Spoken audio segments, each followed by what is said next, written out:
Hello, welcome to C U T tutorial. Here Lulu Hasna. അങ്ങനെ നമ്മുടെ C U T syllabus analysis അല്ലെങ്കിൽ C U T എക്സാമിനുള്ള preparations start ചെയ്യാൻ പോവാണ്. അപ്പോൾ അതിന് മുന്നേയുള്ള നമ്മളുടെ ഒരു സിലബസ് അനാലിസിസ് അല്ലെങ്കിൽ എന്താണ് നമ്മുടെ കൊമേഴ്സ് സിലബസ് എന്ന് മനസ്സിലാക്കാനുള്ള ഒരു സെഷനാണ് നമ്മൾ ഇന്ന് അറേഞ്ച് ചെയ്തിട്ടുള്ളത്. സോ എനിക്കറിയാം എൻ്റെ വീഡിയോസ് കാണുന്ന എല്ലാ മക്കളും C U T preparation strong ആയിട്ട് തന്നെ കണ്ട് മുന്നോട്ട് വന്നവരാണ്. അതായത് നിങ്ങൾക്ക് ഒരു ലക്ഷ്യം വെച്ചിട്ടാണല്ലോ നമ്മൾ ഈ ഒരു C U T exam attend ചെയ്യാൻ പോകുന്നത്. അതായത് നമുക്ക് ഒരു സെൻട്രൽ യൂണിവേഴ്സിറ്റിയിൽ അഡ്മിഷൻ കിട്ടണം, അല്ലെങ്കിൽ ഡിഗ്രി നമുക്ക് സെൻട്രൽ യൂണിവേഴ്സിറ്റിയിൽ നിന്നും ആവണം, അങ്ങനെ തന്നെയായിരിക്കും. സോ ആ ഒരു പ്രിപ്പറേഷൻസിന് വേണ്ടിയിട്ട് നമ്മൾ എന്തൊക്കെ കാര്യങ്ങൾ ശ്രദ്ധിക്കണം, അല്ലെങ്കിൽ നിങ്ങൾ എല്ലാവരും സിലബസ് നോക്കിയിട്ട് കാണും. പക്ഷേ സിലബസിൽ ഏതൊക്കെ ഏരിയാസ് കോൺസെൻട്രേറ്റ് ചെയ്താലാണ് നിങ്ങൾക്ക് ഒന്നും കൂടെ സ്മാർട്ട് വർക്ക് ചെയ്യാൻ പറ്റുക, ഇങ്ങനെയുള്ള കാര്യങ്ങളാണ് നമ്മൾ ഈ ഒരു സെഷനിൽ ഉദ്ദേശിക്കുന്നത്. അപ്പോൾ നമ്മുടെ ബിസിനസ് സ്റ്റഡീസിൻ്റെ സിലബസ് ആണ് ഇവിടെ നമ്മൾ ഡിസ്കസ് ചെയ്യാൻ പോകുന്നത്. അപ്പം നിങ്ങൾ എല്ലാവരും +1 +2 പഠിച്ച ബിസിനസ് സ്റ്റഡീസ് സിലബസ് നിങ്ങളുടെ NCERT ടെക്സ്റ്റ് ബുക്ക് നിങ്ങളുടെ കയ്യിലുണ്ടെന്ന് വിചാരിക്കുന്നു. ആ ടെക്സ്റ്റ് ബുക്ക് നമുക്ക് ഈ ഒരു പ്രിപ്പറേഷന് ഹെൽപ്ഫുൾ ആണ്.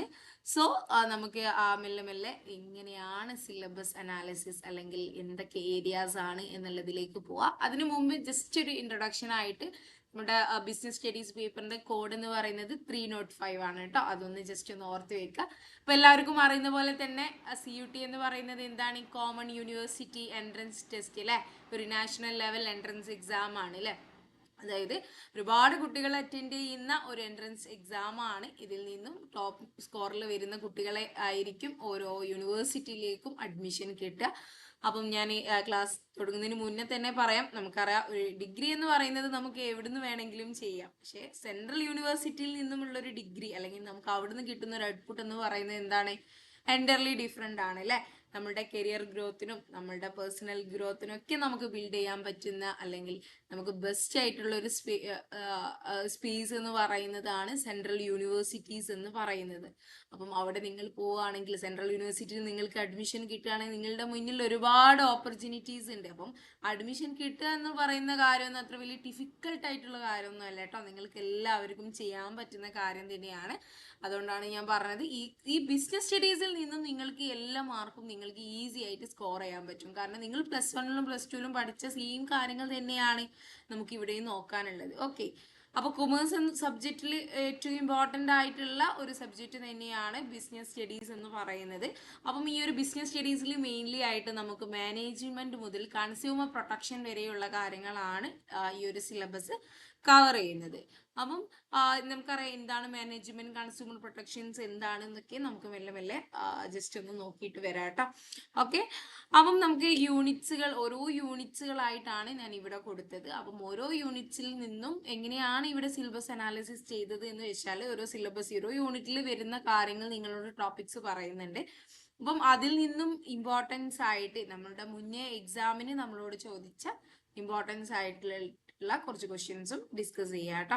ഓക്കെ, അപ്പം ഇമ്പോർട്ടൻ്റ് ആയിട്ടുള്ള ക്വസ്റ്റ്യൻസ് നമ്മൾ ഒരുപാട് വൈഡ് ഏരിയയിലോട്ട് നമ്മൾ പോകുന്നില്ല. പക്ഷെ നിങ്ങൾക്ക് എങ്ങനെ അപ്രോച്ച് ചെയ്യണം എന്ന് നിങ്ങൾക്ക് ഈ ഒരു ക്ലാസ് കേട്ട് കഴിഞ്ഞാൽ നിങ്ങൾക്ക് മനസ്സിലാവും. ഓക്കെ, നമ്മുടെ സിലബസിൽ ഫസ്റ്റ് വരുന്ന യൂണിറ്റ്സ് ആണ് natural and significance of management എന്ന് പറയുന്ന യൂണിറ്റ്സ്. എന്താണ് natural and significance of management? ഇതിൽ മെയിൻലി ആയിട്ട് വരുന്ന സബ് ടോപ്പിക്സ് എന്ന് പറയുന്നത് meanings of management, concept, definitions, importance. Okay, next management as in art, science, professional. Next level of management, next functions of management, next directing, planning, organizing, staffing, directing, controlling. ഇത് functions of management, coordination, അതിൻ്റെ concept, importance.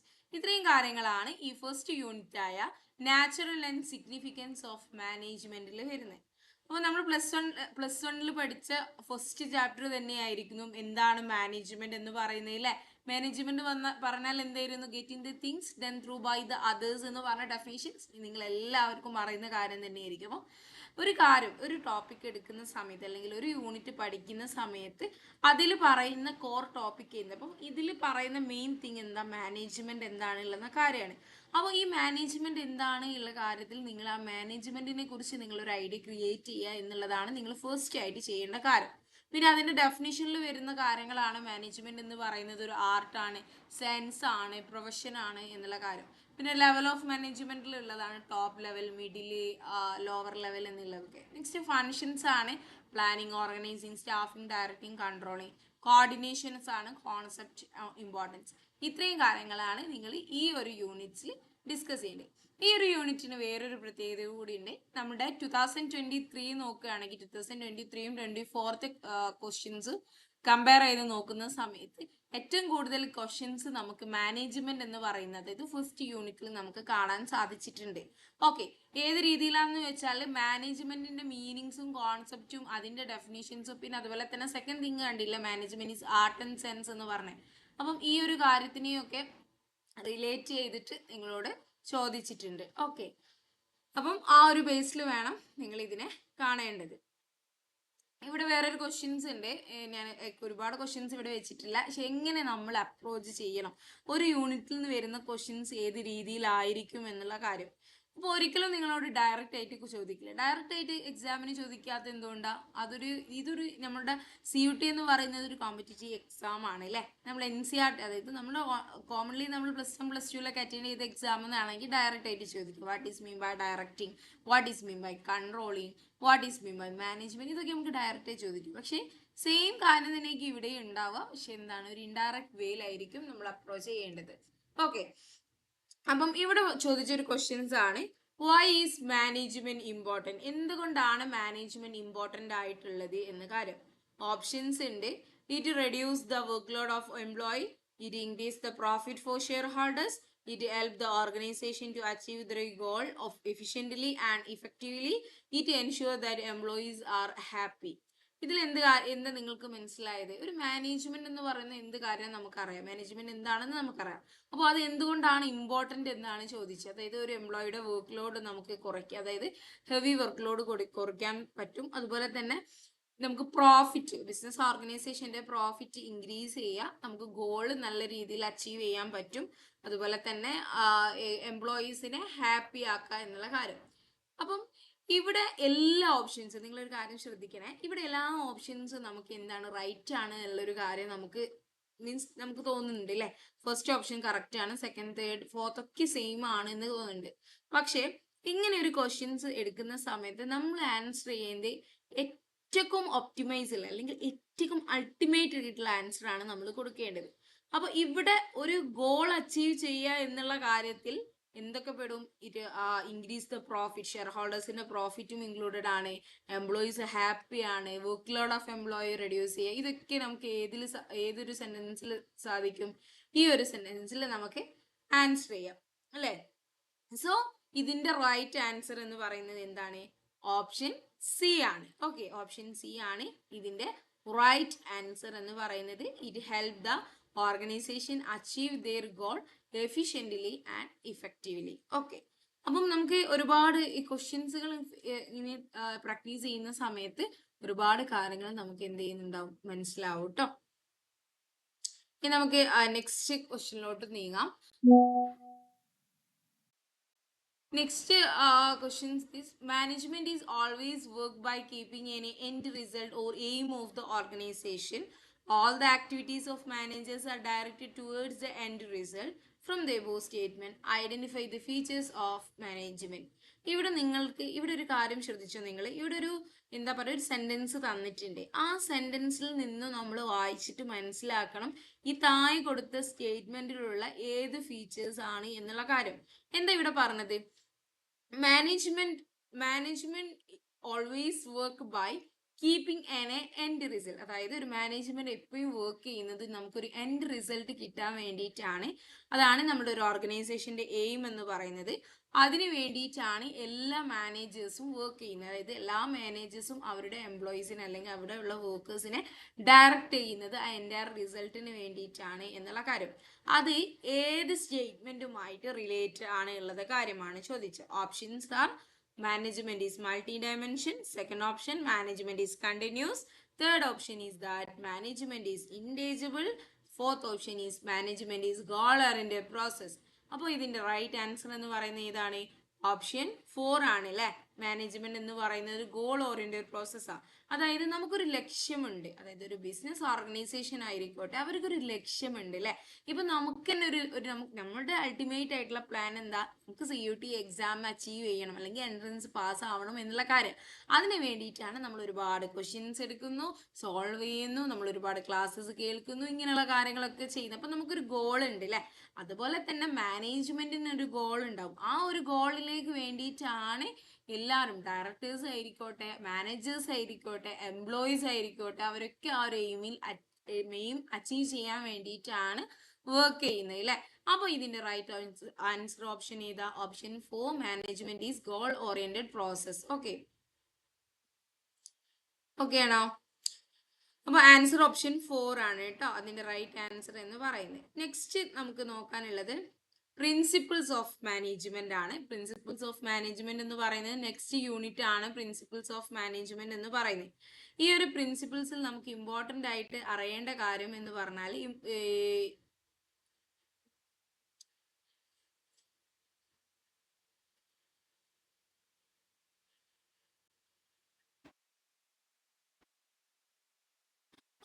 Principles of management എന്ന് പറഞ്ഞാൽ നമ്മൾ important ആയിട്ട് miss ചെയ്യാതെ പഠിക്കേണ്ട ഒരു area തന്നെയാണ് കേട്ടോ. പ്രിൻസിപ്പിളിൽ ഉള്ളതാണ് ഹെൻറി ഫയോൾ, FW ടൈലർ. ഈ എന്താണ് പ്രിൻസിപ്പിൾസ്, നമ്മൾ മാനേജ്മെന്റിന്റെ പ്രിൻസിപ്പിൾസ് നമ്മൾ എന്ത് ചെയ്യണം? പഠിച്ചിരിക്കണം. ഹെൻറി ഫയോൾ എന്ന് പറയുന്നത് ഫാദർ ഓഫ് മാനേജ്മെന്റ് അല്ലെ. Taylor modern management. അപ്പൊ ആ ഒരു കാര്യം നിങ്ങൾ എപ്പോഴും ഓർത്ത് വെക്കുക.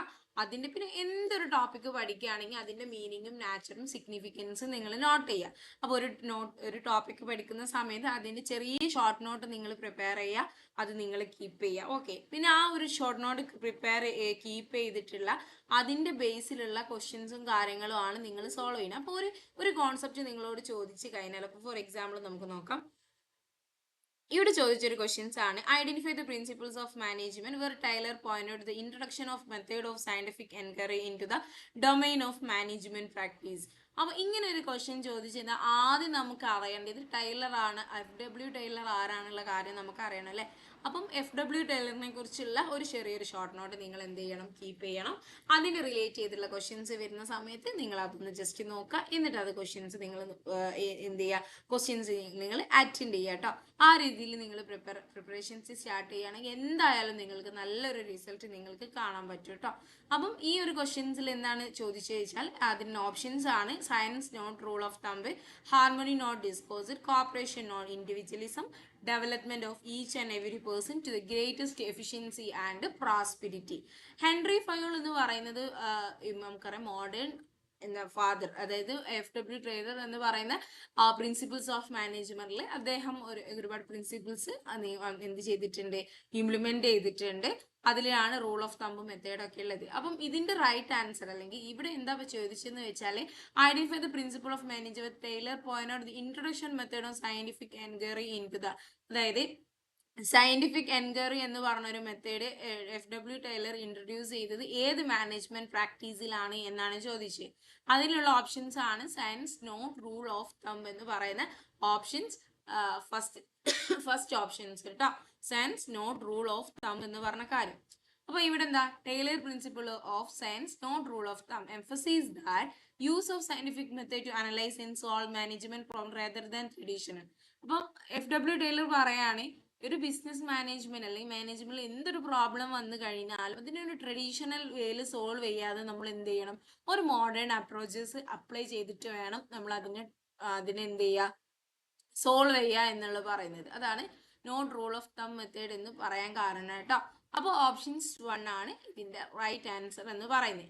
അപ്പൊ നിങ്ങൾക്ക് ഒരു സിലബസ് പറയുന്ന സമയത്ത് ആ സിലബസ് എന്താണ്, അതിന്റെ റിലേറ്റ് ചെയ്തിട്ടുള്ള ക്വസ്റ്റ്യൻസ് എന്താ? ഈ ഒരു ക്വസ്റ്റ്യൻസ് ഉണ്ടല്ലോ, ഞാൻ ഇവിടെ ഡിസ്കസ് ചെയ്യുന്ന എല്ലാ ക്വസ്റ്റ്യൻസും 2023ലും 2022ലും 2024ലും നിങ്ങളോട് CUT എക്സാമിന് ചോദിച്ച സെയിം ക്വസ്റ്റ്യൻസ് ആണ് ഇവിടെ ഡിസ്കസ് ചെയ്യുന്നത്. അപ്പം അതൊക്കെ ഏത് ഏരിയയിൽ നിന്നാണ് വന്നത്, ആ ഏരിയ നിങ്ങൾ എങ്ങനെ കാണണം, ഏത് രീതിയിൽ നിങ്ങൾ അപ്രോച്ച് ചെയ്യണം എന്നുള്ള കാര്യമാണ് ഇവിടെ ഡിസ്കസ് ചെയ്യുന്നത് കേട്ടോ. അപ്പം ഹെൻറി ഫയോളിന്റെ പ്രിൻസിപ്പിളും FW ടൈലർ പ്രിൻസിപ്പിൾസും പ്രിൻസിപ്പിൾസ് ഓഫ് മാനേജ്മെന്റും നിങ്ങൾ നോട്ട് ചെയ്യേണ്ട കാര്യമാണ്. ഓക്കെ,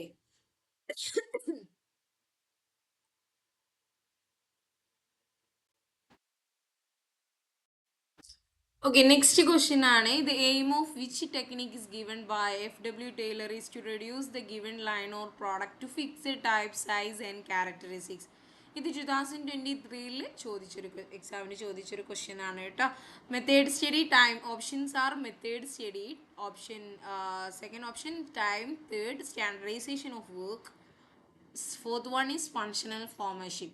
ഇവിടെ ക്വസ്റ്റ്യൻ നിങ്ങളോട് ചോദിച്ചൊരു രീതി നിങ്ങൾ അറിയണം. The aim of which techniques is given by F.W. Taylor. ഞാൻ നിങ്ങളോട് വേറൊരു കാര്യം പറഞ്ഞുതരാം. ഒരു ക്വസ്റ്റ്യന് പെട്ടെന്ന് മീൻസ് അതായത് ഒരു വലിയൊരു ക്വസ്റ്റ്യൻ കാണുന്ന സമയത്ത് നിങ്ങൾക്ക് പെട്ടെന്ന് ആൻസറിലേക്ക് എല്ലാവർക്കും ഒരേ രീതിയിൽ എത്താൻ പറ്റണം എന്നില്ല. ഞാൻ കോമൺലി എല്ലാവരുടെ കാര്യമാണ് കേട്ടോ പറയുന്നത്, എല്ലാവരുടെയും ഒരേ രീതിയിൽ എത്താൻ പറ്റുന്ന കാര്യമില്ല.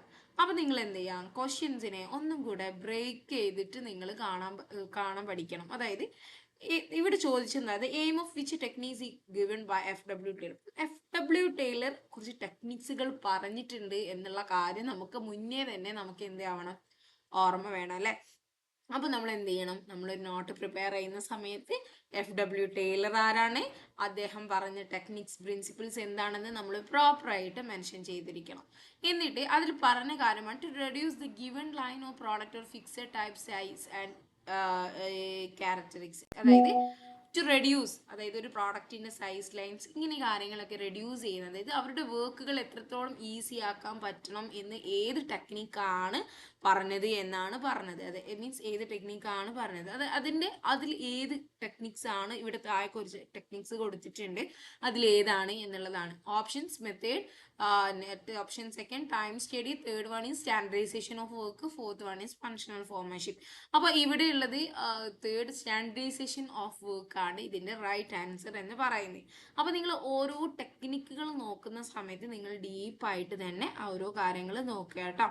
ഓക്കെ, നെക്സ്റ്റ് നമുക്ക് നോക്കാനുള്ളത് യൂണിറ്റ് 3 ആണ്, ബിസിനസ് എൻവിറോൺമെന്റ് എന്ന് പറയും. വളരെ ഇമ്പോർട്ടൻ്റ് ആണ് ഉള്ളൊരു മീൻസ് വളരെ ഈസി ആയിട്ടുള്ള ഒരു ഏരിയ ആണ്, അല്ലെങ്കിൽ ഒരു ലെസൺ. മീൻസ് നമുക്ക് ബിസിനസ് എൻവിറോൺമെന്റിൽ എന്ന് പറയുന്ന ഒരു ടോപ്പിക് എന്ന് പറയുന്നത് നമുക്കറിയാം. ബിസിനസ് +1 നമ്മൾ പഠിച്ചിട്ടുണ്ട്. ഫസ്റ്റ് തന്നെ പഠിച്ചൊരു കാര്യമാണ് എന്താണ് ബിസിനസ് എൻവിറോൺമെന്റൽ എന്ന് പറയുന്നത് അല്ലേ. The surroundings of business is known as business എൻവിറോൺമെന്റിൽ എന്ന് നമ്മൾ പഠിച്ച കാര്യമാണ്. അപ്പോൾ different type of business environment ഉണ്ടായിരുന്നു. ഇക്കണോമിക് എൻവിറോൺമെന്റൽ, സോഷ്യൽ ഉണ്ടായിരുന്നു, ടെക്നോളജിക്കൽ ഉണ്ടായിരുന്നു, പൊളിറ്റിക്കൽ ഉണ്ടായിരുന്നു, ലീഗൽ ഉണ്ട്. ഇങ്ങനെ ഡിഫറെൻറ്റ് ടൈപ്സ് ഓഫ് ബിസിനസ് എൻവിറോൺമെന്റും കാര്യങ്ങളൊക്കെ ഉണ്ടായിരുന്നു അല്ലേ. അതും നമ്മൾ നോക്കിയ കാര്യം തന്നെയാണ് അല്ലേ. അപ്പം ഇതിൽ വരുന്ന ഏരിയാസ് എന്തൊക്കെയാണ് നിങ്ങൾ ശ്രദ്ധിക്കേണ്ടത് എന്നാണ്. ബിസിനസ് എൻവിറോൺമെന്റിൽ നിങ്ങൾക്ക് പഠിക്കാനുള്ളത് എന്താണ്, ബിസിനസ് എൻവിറോൺമെന്റിന്റെ മീനിങ്സ്, ഇമ്പോർട്ടൻസ് നോക്കണം. ഡയമെൻഷൻ, ഒരു ബിസിനസ് എൻവിറോൺമെന്റിലുള്ള ഡിഫറെൻ്റ് ആയിട്ടുള്ള ഡയമെൻഷൻസ് എന്താ നോക്കണം. പിന്നെ ഇക്കണോമിക് എൻവിറോൺമെന്റിൽ ഇൻ ഇന്ത്യ, നമ്മുടെ ഇന്ത്യയിലുള്ള ഇക്കണോമിക് എൻവിറോൺമെന്റ് എന്താണ് എന്നുള്ള കാര്യം നിങ്ങൾ അറിയണം. ഓക്കെ, ഇക്കണോമിക്കൽ പോളിസി ഇങ്ങനെയുള്ള കാര്യങ്ങളൊക്കെ അതിൽ വരുന്നുണ്ട്. ഓക്കെ, ഡിഫ്ലേഷൻ, ഇൻഫ്ലേഷൻ, അപ്പം ഇതിനെ കുറിച്ചൊക്കെ ഒരു ഐഡിയ നിങ്ങൾക്ക് ഉണ്ടായിരിക്കുന്നത് നല്ലതാണ്. പിന്നെ വേറൊരു കാര്യം, impact of government policy changes on business and industries with special reference to liberalisation, privatisation, globalisation. അപ്പോൾ ലിബറലൈസേഷനും പ്രൈവറ്റൈസേഷനും ഗ്ലോബലൈസേഷനും ഒക്കെ നിങ്ങൾക്ക് ക്വസ്റ്റ്യൻസ് പ്രതീക്ഷിക്കാം. ഓക്കെ, അപ്പോൾ കഴിഞ്ഞ എക്സാമിന് ഈ ഒരു ഏരിയയിൽ നിന്ന് നിങ്ങളോട് ചോദിച്ച ഒരു ക്വസ്റ്റ്യൻ ആണ്. The economic survey 2019 suggested that psychological studies can be used in the realm of tax complaints. It is in favor of using the religious norm such as dying debting to sign to improve the tax complaints. Identify the related dimension of business environment. അപ്പോൾ ഒരു economic സർവേനെ കുറിച്ചാണ് ഇവിടെ പറഞ്ഞത് അല്ലേ. Economical സർവേയുടെ ഒരു psychological studies നടത്തിയിട്ടുണ്ട് എന്നാണ് പറയുന്നത്, relating in to the tax കംപ്ലയിൻസിനെ കുറിച്ച്. അപ്പം അത് ഏതൊരു ബിസിനസ് എൻവിറോൺമെൻറ്റുമായിട്ട് റിലേറ്റ് ചെയ്തിട്ടുള്ളത് എന്നാണ്. ജസ്റ്റ് അത്രയേ ഉള്ളൂ ഈ ക്വസ്റ്റ്യൻ പറയുന്നത്. നിങ്ങളെ ഒരുപാട് കാര്യങ്ങൾ വെച്ചിട്ട് കൺഫ്യൂഷൻ ആക്കിയതാണ്. അപ്പം നമുക്കറിയാം different types of business environmental എന്ന് പറയുന്നത് എക്കണോമിക് ഉണ്ട്, സോഷ്യൽ ഉണ്ട്, ടെക്നോളജിക്കൽ ഉണ്ട്, ലീഗൽ ഉണ്ട്, പൊളിറ്റിക്കൽ. സോ നമുക്ക് ഈ ഒരു ആൻസർ എന്ന് പറയുന്നത് ഡയറക്റ്റ് ആയിട്ട് തന്നെ നമുക്ക് എന്ത് പറയാം, അതായത് ഒരു ഇക്കണോമിക്കിന്റെ ഒരു സൈക്കോളജിയാണ് അല്ലേ നമ്മൾ നോക്കിയത്. അതായത് ഇക്കണോമിക് സർവേയുടെ റേറ്റ് എന്ന് പറയുമ്പോൾ നമുക്ക് മനസ്സിലാകുമ്പോൾ ഇക്കണോമിക് എൻവിറോൺമെന്റൽ എന്നാണ്. അതായത് ഇപ്പോൾ ഒരു പോളിസി റിലേറ്റഡ് ഉള്ള കാര്യങ്ങളൊക്കെ ആയാണ്. ഇപ്പോൾ ടെക്നോളജി റിലേറ്റഡ് ആകുമ്പോൾ ടെക്നോളജിക്കൽ എൻവിറോൺമെന്റ് ആയിരിക്കും. ലീഗലി നിയമപരമായിട്ട് എന്തെങ്കിലും ലീഗൽ വേയിലാണെങ്കിൽ ലീഗൽ എൻവിറോൺമെന്റ് ആയിരിക്കും. പൊളിറ്റിക്കൽ വേയിലാണെങ്കിൽ പൊളിറ്റിക്കൽ. അപ്പോൾ ഒബ്വിയസ്ലി ഇവിടെ റൈറ്റ് ആൻസർ എന്ന് പറയുന്നത് എന്താണ്? സോഷ്യൽ എൻവിറോൺമെന്റൽ ആണ്. അതൊരു ഇക്കണോമിക്കൽ സർവേ 2019 സജസ്റ്റ് ചെയ്താണ് ഒരു സൈക്കോളജിക്കൽ സ്റ്റഡി, അതായത് സൊസൈറ്റിയുടെ ഒരു സൈക്കോളജിക്കൽ സ്റ്റഡീസ് ആണ് അവിടെ കാഴ്ചവെച്ചത്. അപ്പോൾ ഇത് എന്തുമായിട്ട് റിലേറ്റ് ചെയ്യാൻ പറ്റും നമുക്ക്? Social environment. മിക്ക സ്റ്റുഡൻസും ഇതിനുള്ള ആൻസർ ഫസ്റ്റ് വൺ ആയിരിക്കും കൊടുക്കുക, എക്കണോമിക് എൻവിറോൺമെന്റൽ എന്ന് പറയും. ശരിക്കും അത് റോങ് ആണ്. സെക്കൻഡ് ഓപ്ഷൻ സോഷ്യൽ എൻവിറോൺമെന്റ് ആണ് ഇതിന്റെ റൈറ്റ് ആൻസർ എന്ന് പറയുന്നത്. ഓക്കെ, ക്ലിയർ ആയോ?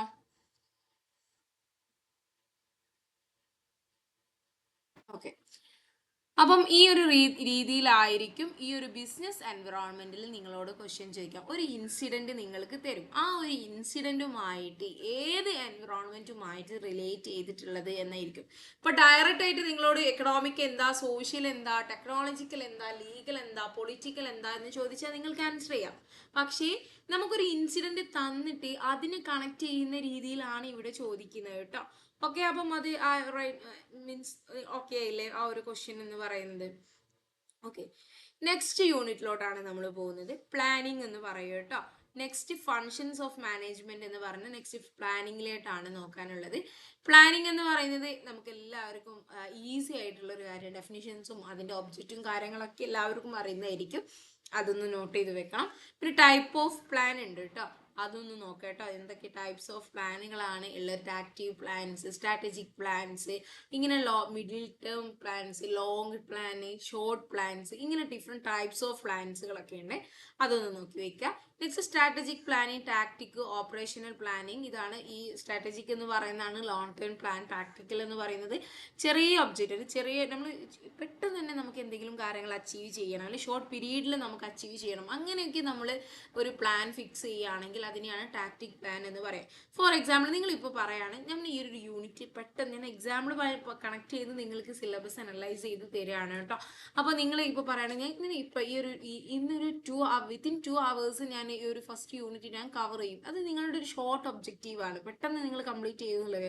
ഇപ്പം ലോങ് ഒബ്ജക്റ്റീവ് എന്ന് പറഞ്ഞാൽ ഒരു 2 monthോട് കൂടിയിട്ട് ഞാൻ എൻ്റെ സിലബസ് കംപ്ലീറ്റ്ലി ആയിട്ട് ഞാൻ കവർ ചെയ്തിരിക്കും. അത് നിങ്ങളുടെ ഒരു ലോങ് ടേം ഗോളാണ്. ഓക്കെ, അതിന് പറയുന്ന പേരാണ് സ്ട്രാറ്റജിക് പ്ലാനിങ് എന്ന് പറയുന്നത്. ഓക്കെ, ഓപ്പറേഷണൽ പ്ലാനിങ് എന്ന് എന്താ ഓപ്പറേഷൻ ഉദ്ദേശിക്കുന്നത്? ഡേ ടു ഡേ ഓപ്പറേഷൻസ് അല്ലേ. നമുക്കൊരു ബിസിനസ് ആക്ടിവിറ്റീസ് ആയാലും ഒരുപാട് കാര്യം നമ്മൾ ഡേ ബൈ ഡേ അല്ലെങ്കിൽ ഡേ ടു ഡേ നമുക്ക് ചെയ്യേണ്ട എല്ലാ ദിവസവും നമ്മൾ നിർബന്ധമായി ചെയ്യേണ്ട ചില കാര്യങ്ങളുണ്ടാവും.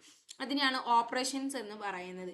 സോ ഡെയിലി ടാസ്ക്സും ആക്ടിവിറ്റീസും ഒക്കെയാണ് ഓപ്പറേഷനിൽ വരുന്നത്. അതാണ് ഓപ്പറേഷണൽ പ്ലാനിങ് എന്ന് പറയുന്നത്. വളരെ ഈസി ഉള്ള യൂണിറ്റ് ആണ് കേട്ടോ പ്ലാനിങ് എന്ന് പറയുന്നത്.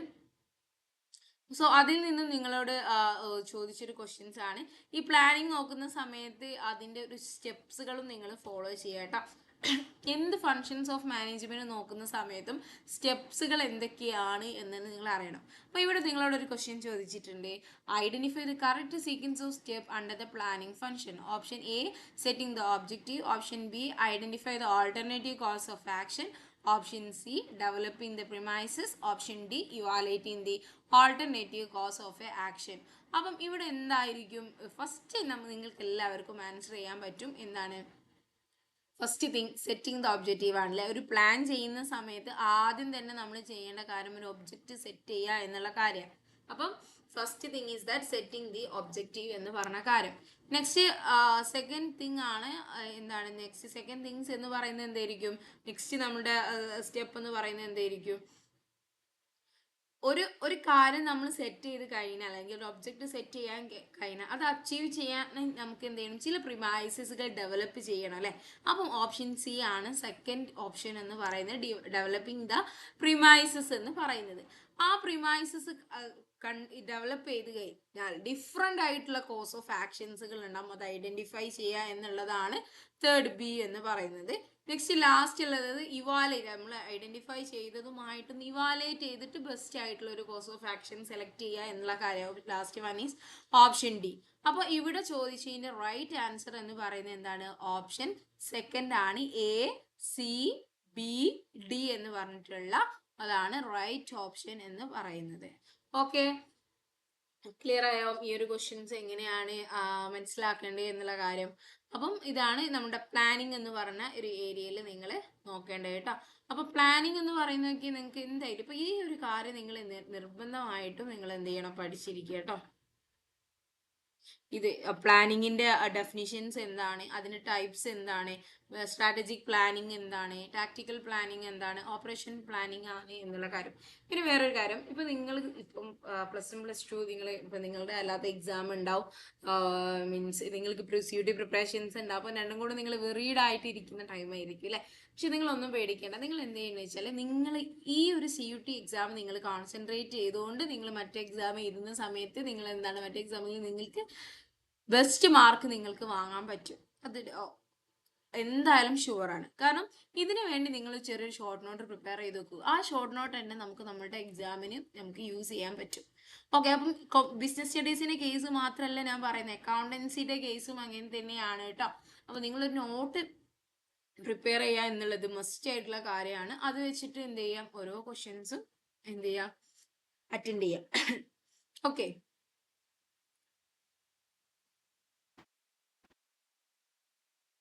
നെക്സ്റ്റ് യൂണിറ്റ്സ് ആണ് ഓർഗനൈസിങ് എന്ന് പറയും കേട്ടോ. ഓർഗനൈസിങ് എന്ന് പറയുന്നത് ഓർഗനൈസിങ്ങിൽ ഏറ്റവും ഇമ്പോർട്ടൻ്റ് ആയിട്ട് നിങ്ങൾക്ക് പഠിക്കാനുള്ളത് അതിൻ്റെ ഡെഫിനിഷൻസ് ഉണ്ട്, അതുപോലെ തന്നെ ഒബ്ജക്റ്റീവ്സ് ഉണ്ട്. മീൻസ് ഇത് ഓർഗനൈസിങ് ഫങ്ഷൻസ് എങ്ങനെ അച്ചീവ് ചെയ്യണം, അല്ലെങ്കിൽ അതിൻ്റെ മീൻസ് ഓർഗനൈസിങ്ങിൻ്റെ പ്രോസസ്സ് എന്താണ്, ഇതൊക്കെ കാര്യങ്ങൾ നിങ്ങൾ നോക്കണം. അതുപോലെ തന്നെ different types of organising structures ഉണ്ട്. അതായത് ഫോർമൽ ഓർഗനൈസേഷൻ സ്ട്രക്ചർ എന്താ, ഇൻഫോർമൽ ഓർഗനൈസേഷൻ സ്ട്രക്ചർ എന്താ, അത് ഇമ്പോർട്ടൻ്റ് ആയി നോക്കേണ്ട കാര്യമാണ്. പിന്നെ സെൻട്രലൈസ്ഡ് ആൻഡ് വിത്ത് ഡീസെൻട്രലൈസേഷൻ, സെൻട്രലൈസേഷനും ഡീസെൻട്രലൈസേഷനും ചോദിക്കാത്ത ഒരു എക്സാം നിങ്ങൾ കാണില്ല. അപ്പം അതും നിങ്ങൾ എന്ത് ചെയ്യുക, എന്തായാലും ഓർത്ത് വെക്കുക കേട്ടോ.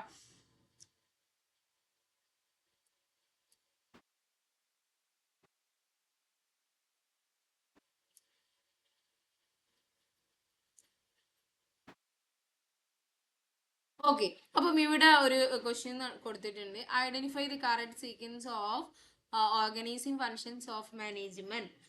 അതായത് ഒരു മാനേജ്മെന്റിന്റെ ഒരു ഓർഗനൈസേഷൻ ഫങ്ഷൻസ് ആണ് ഇവിടെ കൊടുത്തത്. അപ്പം ഡിഫറെന്റ് ഫങ്ഷൻസ് ഉണ്ട്. അതിൽ options A, option B, option C, option D ഉണ്ട്. അതിൽ ഇവിടെ കൊടുത്ത ഓപ്ഷൻസ് എന്ന് പറയുന്നത് ഒരു establish the authority and reporting the relationship, departmentalization. Option C are identification and division of work. Option D are assignment of duties എന്നുള്ള കാര്യം. അപ്പം ഒരു ഓർഗനൈസേഷൻ ഫങ്ഷൻ, അതായത് ഒരു ഓർഗനൈസേഷൻ ഫങ്ഷൻസ് ഓഫ് മാനേജ്മെന്റിന്റെ ഒരു കറക്റ്റ് സീക്വൻഷ്യൽ ഓർഡർ എന്താണ് എന്നുള്ള കാര്യമാണ് ഇവിടെ ചോദിച്ചത്. 2023 ചോദിച്ചൊരു ക്വസ്റ്റ്യൻ ആണ് കേട്ടോ ഇത്. അപ്പം ഒരു കറക്റ്റ് ഓർഡർ എങ്ങനെയാണ് ഒരു ഓർഗനൈസേഷൻ ഫങ്ഷൻ എന്ന് പറയുന്നത്. ആദ്യം തന്നെ ഓർഗനൈസേഷൻ എന്നാൽ എന്താ, അതായത് ഒരു ബിസിനസ് ഓർഗനൈസേഷനിൽ അല്ലെങ്കിൽ ഒരു ബിസിനസ്സിൽ ഒരുപാട് ആക്ടിവിറ്റീസുകളും വർക്കുകളും ഉണ്ടാവില്ലേ. ഈ വർക്കുകളൊക്കെ എല്ലാവർക്കും, ഇപ്പൊ എനിക്കൊരു ബിസിനസ് ഉണ്ടെങ്കിൽ ആ ഒരു ബിസിനസ്സിലുള്ള എല്ലാ വർക്കുകളും ഞാൻ മാത്രം ചെയ്ത് തീർക്കാം, അല്ലെങ്കിൽ ഞാൻ മാത്രം ചെയ്താലേ ഒരു ഒബ്ജക്റ്റ് അച്ചീവ് ചെയ്യാൻ പറ്റൂ എന്നുള്ള കാര്യമല്ല അല്ലേ. ആ എൻറ്റയർ വർക്കിനെ ഈക്വൽ ആയിട്ട്, അതായത് ഈക്വൽ പാർട്ടുകളായിട്ട്, സ്മോൾ പാർട്ടുകളായിട്ട് ഡിവൈഡ് ചെയ്തിട്ട് വേണം, അതിന് വേണ്ടിയിട്ട് വേണം നമ്മൾ എന്ത് ചെയ്യുക, ട്രൈ ചെയ്യുക. അതായത് ഓരോ വർക്കിനെയും നമ്മൾ ഡിവൈഡ് ചെയ്തിട്ട് ആ വർക്കുകളെ നമ്മൾ ഓരോ പേഴ്സൺസിനും അല്ലേ നമ്മൾ അസൈൻ ചെയ്ത് കൊടുക്കുകയാണ് ചെയ്യുക. ഓക്കെ, അപ്പൊ അസൈൻ ചെയ്ത് കൊടുത്ത് അവർക്ക് അതിന്റെ ഡ്യൂട്ടീസ്, അതുപോലെ തന്നെ അതിന്റെ റൈറ്റ്സ് ഒക്കെ നമ്മൾ ട്രാൻസ്ഫർ ചെയ്ത് കൊടുത്ത് അങ്ങനെയാണ് ഒരു കോർഡിനേഷൻ കൊണ്ടുവന്നിട്ടാണ് നമ്മൾ നമ്മുടെ ഒബ്ജക്റ്റിലോട്ട് നമ്മൾ എത്തുന്നത്. അപ്പം ആ ഒരു പ്രോസസ്സിനെയാണ് നമ്മൾ ശരിക്കും ഓർഗനൈസിങ് ഫങ്ഷൻ എന്ന് പറയുന്നത്. അതായത് ഒരു ബിസിനസ് ഓർഗനൈസേഷന്റെ എൻറ്റയർ വർക്കിനെ നമ്മൾ ഡിവൈഡ് ചെയ്തിട്ട് നമ്മൾ ചെയ്യുന്ന ഒരു വർക്കിനെയാണ് ഓർഗനൈസേഷൻ എന്ന് പറയുന്നത്. ഓക്കെ, ഇതില് നമ്മൾ ഫസ്റ്റ് ചെയ്യേണ്ട കാര്യം, അപ്പം ഈ ഒരു പ്രോസസ്സിന് വേണ്ടിയിട്ടുള്ള ഇതിന്റെ ഒരു സ്റ്റെപ്പ് എന്താണ് എന്നാണ് ഇവിടെ ചോദിച്ചത്. അപ്പൊ നിങ്ങൾക്ക് ഇതിന്റെ ഒരു സ്റ്റെപ്പ് എന്താ ചോദിച്ചാൽ നിങ്ങൾക്ക് പെട്ടെന്ന് തന്നെ ആൻസർ ചെയ്യാൻ പറ്റുന്ന കാര്യം തന്നെയാണ്. ആദ്യം തന്നെ നമ്മൾ എന്താണ് ഇപ്പൊ എനിക്കൊരു ബിസിനസ് ഉണ്ടെങ്കിൽ, ഒരുപാട് വർക്കുകൾ എനിക്കുണ്ടെങ്കിൽ അത് ഞാൻ നിങ്ങൾക്ക് അസൈൻ ചെയ്ത് കൊടുക്കണമെങ്കിൽ ഫസ്റ്റ് ഞാൻ ചെയ്യേണ്ട കാര്യം എന്താ, എപ്പോഴും കണക്ട് ചെയ്തിട്ട് പഠിക്കാൻ നോക്കട്ടെ. എന്നാൽ മാത്രമേ ബിസിനസ് സ്റ്റഡീസ് ഒക്കെ ഈസി ആവും, നിങ്ങൾക്ക് പെട്ടെന്ന് തന്നെ അച്ചീവ് ചെയ്യാൻ പറ്റും. അപ്പം ഒരു വർക്കിനെ, എൻ്റെയർ വർക്കിനെ ഞാൻ എന്ത് ചെയ്യണം, ആദ്യം മനസ്സിലാക്കണം അല്ലെ, എന്തൊക്കെ ജോലികളാണ് ഉള്ളതെന്ന് ഐഡന്റിഫൈ ചെയ്യണം. എന്നിട്ട് അതിനെ ഒന്ന് ഡിഫൈൻ ചെയ്യണം അല്ലെ, അല്ലെങ്കിൽ ഡിവിഷൻ മീൻസ് ആ വർക്കിനെ ഒന്ന് ഡിവൈഡ് ചെയ്യണം അല്ലെ, ഡിവിഷൻ ചെയ്തിട്ട് കൊടുക്കണം. അതാണ് ഫസ്റ്റ് തിങ് എന്ന് പറയുന്നത്. നെക്സ്റ്റ്, ആ അസൈൻ ചെയ്ത് കൊടുത്തിട്ട് ഓരോ സിമിലർ വർക്ക്, ഇപ്പൊ എൻ്റെ ഒരു ബിസിനസ് ഓർഗനൈസേഷൻ ആണ്, അവിടെ സെയിൽസ് ഉണ്ടാവും, മാർക്കറ്റിംഗ് ഉണ്ടാവും, പർച്ചേസിങ് ഉണ്ടാവും. അപ്പം സെയിൽസിൽ ഒരുപാട് കാര്യങ്ങൾ വരുന്നുണ്ടാവും, അല്ലെങ്കിൽ മാർക്കറ്റിംഗിൽ ഒരുപാട് കാര്യങ്ങൾ ഉണ്ടാവും, അല്ലെങ്കിൽ ഈ പർച്ചേസിംഗിൽ ഒരുപാട് കാര്യങ്ങൾ ഉണ്ടാവും. ഇങ്ങനെ ഓരോ ഡിപ്പാർട്ട്മെന്റിലുള്ള ഓരോ വർക്കിനെ നമ്മൾ യുണീക്ക് ആയിട്ട് അല്ലെ, ഓരോ യുണീക്ക് ആയിട്ടുള്ള വർക്കിനെ ഓരോ സെപ്പറേറ്റ് ഡിപ്പാർട്ട്മെന്റ് ആക്കി തിരിക്കുക എന്നുള്ളതാണ് നെക്സ്റ്റ് കാര്യം. സോ ഇവിടെയുള്ള നെക്സ്റ്റ് സ്റ്റെപ്പ് എന്ന് പറയുന്നത് എന്താണ്? ഡിപ്പാർട്ട്മെന്റൈസേഷൻ എന്നാണ് പറയുന്നത്. ഓക്കെ, അപ്പം ആദ്യം നമ്മൾ ഒരു വർക്കിനെ ഐഡന്റിഫൈ ചെയ്തു, അതിനുശേഷം അതിനെ നമ്മൾ ഡിപ്പാർട്ട്മെന്റൈസേഷൻ ചെയ്തു അല്ലെ. നെക്സ്റ്റ് ആ ഡിപ്പാർട്ട്മെന്റൈസേഷൻ കഴിഞ്ഞിട്ട് നെക്സ്റ്റ് തിങ് എന്താണ് വരുന്നത്? എന്തായിരിക്കും വരുന്നുണ്ടാവുക? അതായത് ആ ഒരു ഡിപ്പാർട്ട്മെന്റ് ചെയ്ത് കഴിഞ്ഞാൽ അവർക്ക് അതിനുള്ള ഒരു ഡ്യൂട്ടീസ് അല്ലെ, അത് ചെയ്യാനുള്ള ഒരു ഡ്യൂട്ടി, ഒരു അവകാശം അല്ലെങ്കിൽ റൈറ്റ്സ് ട്രാൻസ്ഫർ ചെയ്ത് കൊടുക്കുക എന്നുള്ള. അപ്പൊ ഞാനൊരു സെയിൽസ് ഡിപ്പാർട്ട്മെന്റിലുള്ള വർക്കിനെ ഞാൻ ഡിവൈഡ് ചെയ്തു, സെയിൽസ് ഡിപ്പാർട്ട്മെന്റ് എന്ന് പറഞ്ഞ ഡിപ്പാർട്ട്മെന്റൈസേഷൻ ചെയ്തു, ഞാൻ നിങ്ങൾക്ക് ആ വർക്ക് തന്നു, ഞാൻ നിങ്ങൾക്ക് അത് ചെയ്യാനുള്ള റൈറ്റ്സ് ആൻഡ് ഡ്യൂട്ടീസ് ഞാൻ നിങ്ങൾക്ക് എന്ത് ചെയ്യുന്നു? ട്രാൻസ്ഫർ ചെയ്യുന്നു. അതാണ് അസൈനിങ് ദി ഡ്യൂട്ടീസ് എന്ന് പറയുന്നത്. ഈ ഡ്യൂട്ടീസുകൾ നിങ്ങൾക്ക് അസൈൻ ചെയ്തതിന് ശേഷം, അല്ലെങ്കിൽ എന്താണ് അതിൻ്റെ വർക്കുകൾ ചെയ്തതിന് ശേഷം ഞാൻ എന്ത് ചെയ്യണം? ഒരു അതോറിറ്റി അല്ലെ. അപ്പൊ നിങ്ങൾക്കൊരു വർക്ക് ഞാൻ അസൈൻ ചെയ്ത് കഴിഞ്ഞാൽ നിങ്ങൾ പിന്നെ ഞാനും അതിൻ്റെ ഒരു കമ്മിറ്റഡ് ആയി അല്ലെ, എന്നോട് കമ്മിറ്റഡ് ആയി, ഞാൻ നിങ്ങൾക്ക് അതോറിറ്റി ട്രാൻസ്ഫർ ചെയ്യണം, ഞാനും നിങ്ങളും എന്തായി? ഒരു റിലേഷൻഷിപ്പ് ആയി അല്ലെ. സോ അതാണ് എന്ത് പറയുന്നത്? Establishing the authority and reporting the relationship എന്ന് പറയുന്നത്. സോ ഇവിടെയുള്ള right answer is that option C, CBDA. Okay, മനസ്സിലായോ? അപ്പം ഒരു ഓർഗനൈസേഷൻ എന്ന് പറഞ്ഞ ഈ ഒരു ലെസണിന് അല്ലെങ്കിൽ ഈ ഒരു ടോപ്പിക്സിൽ നിങ്ങൾക്ക് ചോദിക്കുന്ന ഏരിയാസ് ആണ്. കഴിഞ്ഞ 2023 ചോദിച്ചതാണ് ഓർഗനൈസേഷൻ ഫങ്ഷൻസിന്റെ ഒരു സ്റ്റെപ്പ് എന്താണുള്ള കാര്യം. അപ്പൊ ഇത് നിങ്ങൾ ഓർത്ത് വെക്കുക. ഇതിൽ ഒരു സ്റ്റെപ്പ് അങ്ങോട്ടും ഇങ്ങോട്ടും പോയി കഴിഞ്ഞാൽ ഇതിന്റെ ആൻസർ തെറ്റുട്ടോ, നിങ്ങൾക്ക് മാർക്ക് കുറയും. അപ്പോൾ അതാണ് ചെയ്യേണ്ട കാര്യം. പിന്നെ വേറൊരു കാര്യം, ഏതൊരു ഫംഗ്ഷൻ നോക്കുകയാണെങ്കിൽ അതിന്റെ സ്റ്റെപ്പുകൾ ഒന്നും എന്ത് ചെയ്യുക, നിങ്ങൾ നോക്കി വെക്കുക കേട്ടോ. ഓക്കെ, പിന്നെ ഞാൻ പറഞ്ഞിട്ടുണ്ടായിരുന്നു ഫോർമൽ ഓർഗനൈസേഷൻ സെക്ടറും ഇൻഫോർമൽ ഓർഗനൈസേഷൻ സെക്ടറും നമുക്ക് എന്താ ഇവിടുന്ന് ഒഴിവാക്കാൻ പറ്റാത്ത ഒരു ടോപ്പിക്കാണ് ഓർഗനൈസേഷൻ ഫംഗ്ഷനിൽ. ഇമ്പോർട്ടൻ്റ് ആയിട്ടുള്ള കാര്യമാണ് കേട്ടോ, അതൊന്ന് ഓർത്ത് വെക്കുക. ഇവിടെ ഒരു ക്വസ്റ്റ്യൻ കൊടുത്തിട്ടുണ്ട്. Formal organisation can be better understand by a study of its features which are as follow. It specifies the relationship among the various job position and the nature of the interrelationship. It means to achieve the objectives specified in the plan as it lay down the rules and procedures essential for the achievement. Independent channel of communication without specified direction of flow of information are developed by group members. It is deliberately designed by the top management to facilitate the smooth functioning of the organization. ഇവിടെ എന്താ ചോദിച്ചത് ശരിക്കും വെച്ചാൽ, formal organisation can be better understand by study of its feature which are follow. അതായത് ഒരു formal organisation ആകുന്ന സമയം, ഒരു ഫോർമൽ ഓർഗനൈസേഷൻ പറഞ്ഞാൽ എന്താ, അവിടെ ഒരു ഫോർമൽ സ്ട്രക്ചർ ഉണ്ടാവും അല്ലെ. ഇൻഫോർമൽ എന്ന് പറഞ്ഞാൽ അവിടെ വെൽ ഡിഫൈൻഡ് സ്ട്രക്ചറും കാര്യങ്ങളോ ഒന്നും ഉണ്ടാവില്ല. അപ്പോൾ വെൽ ഡിഫൈൻഡ് സ്ട്രക്ചർ കാര്യങ്ങൾ ഉള്ളതിനെയാണ് നമ്മൾ ഫോർമൽ ഓർഗനൈസേഷൻ എന്ന് പറയുന്നത്. അപ്പോൾ അതിന്റെ ഒരു ബെറ്റർ അണ്ടർസ്റ്റാൻഡ് ചെയ്യുന്ന ഫീച്ചേഴ്സുകൾ ഏതൊക്കെയെന്നാണ് ചോദിച്ചത്. ഓക്കെ, അപ്പം ഇവിടെ കുറച്ച് ഓപ്ഷൻസുകൾ കൊടുത്തിട്ടുണ്ട്.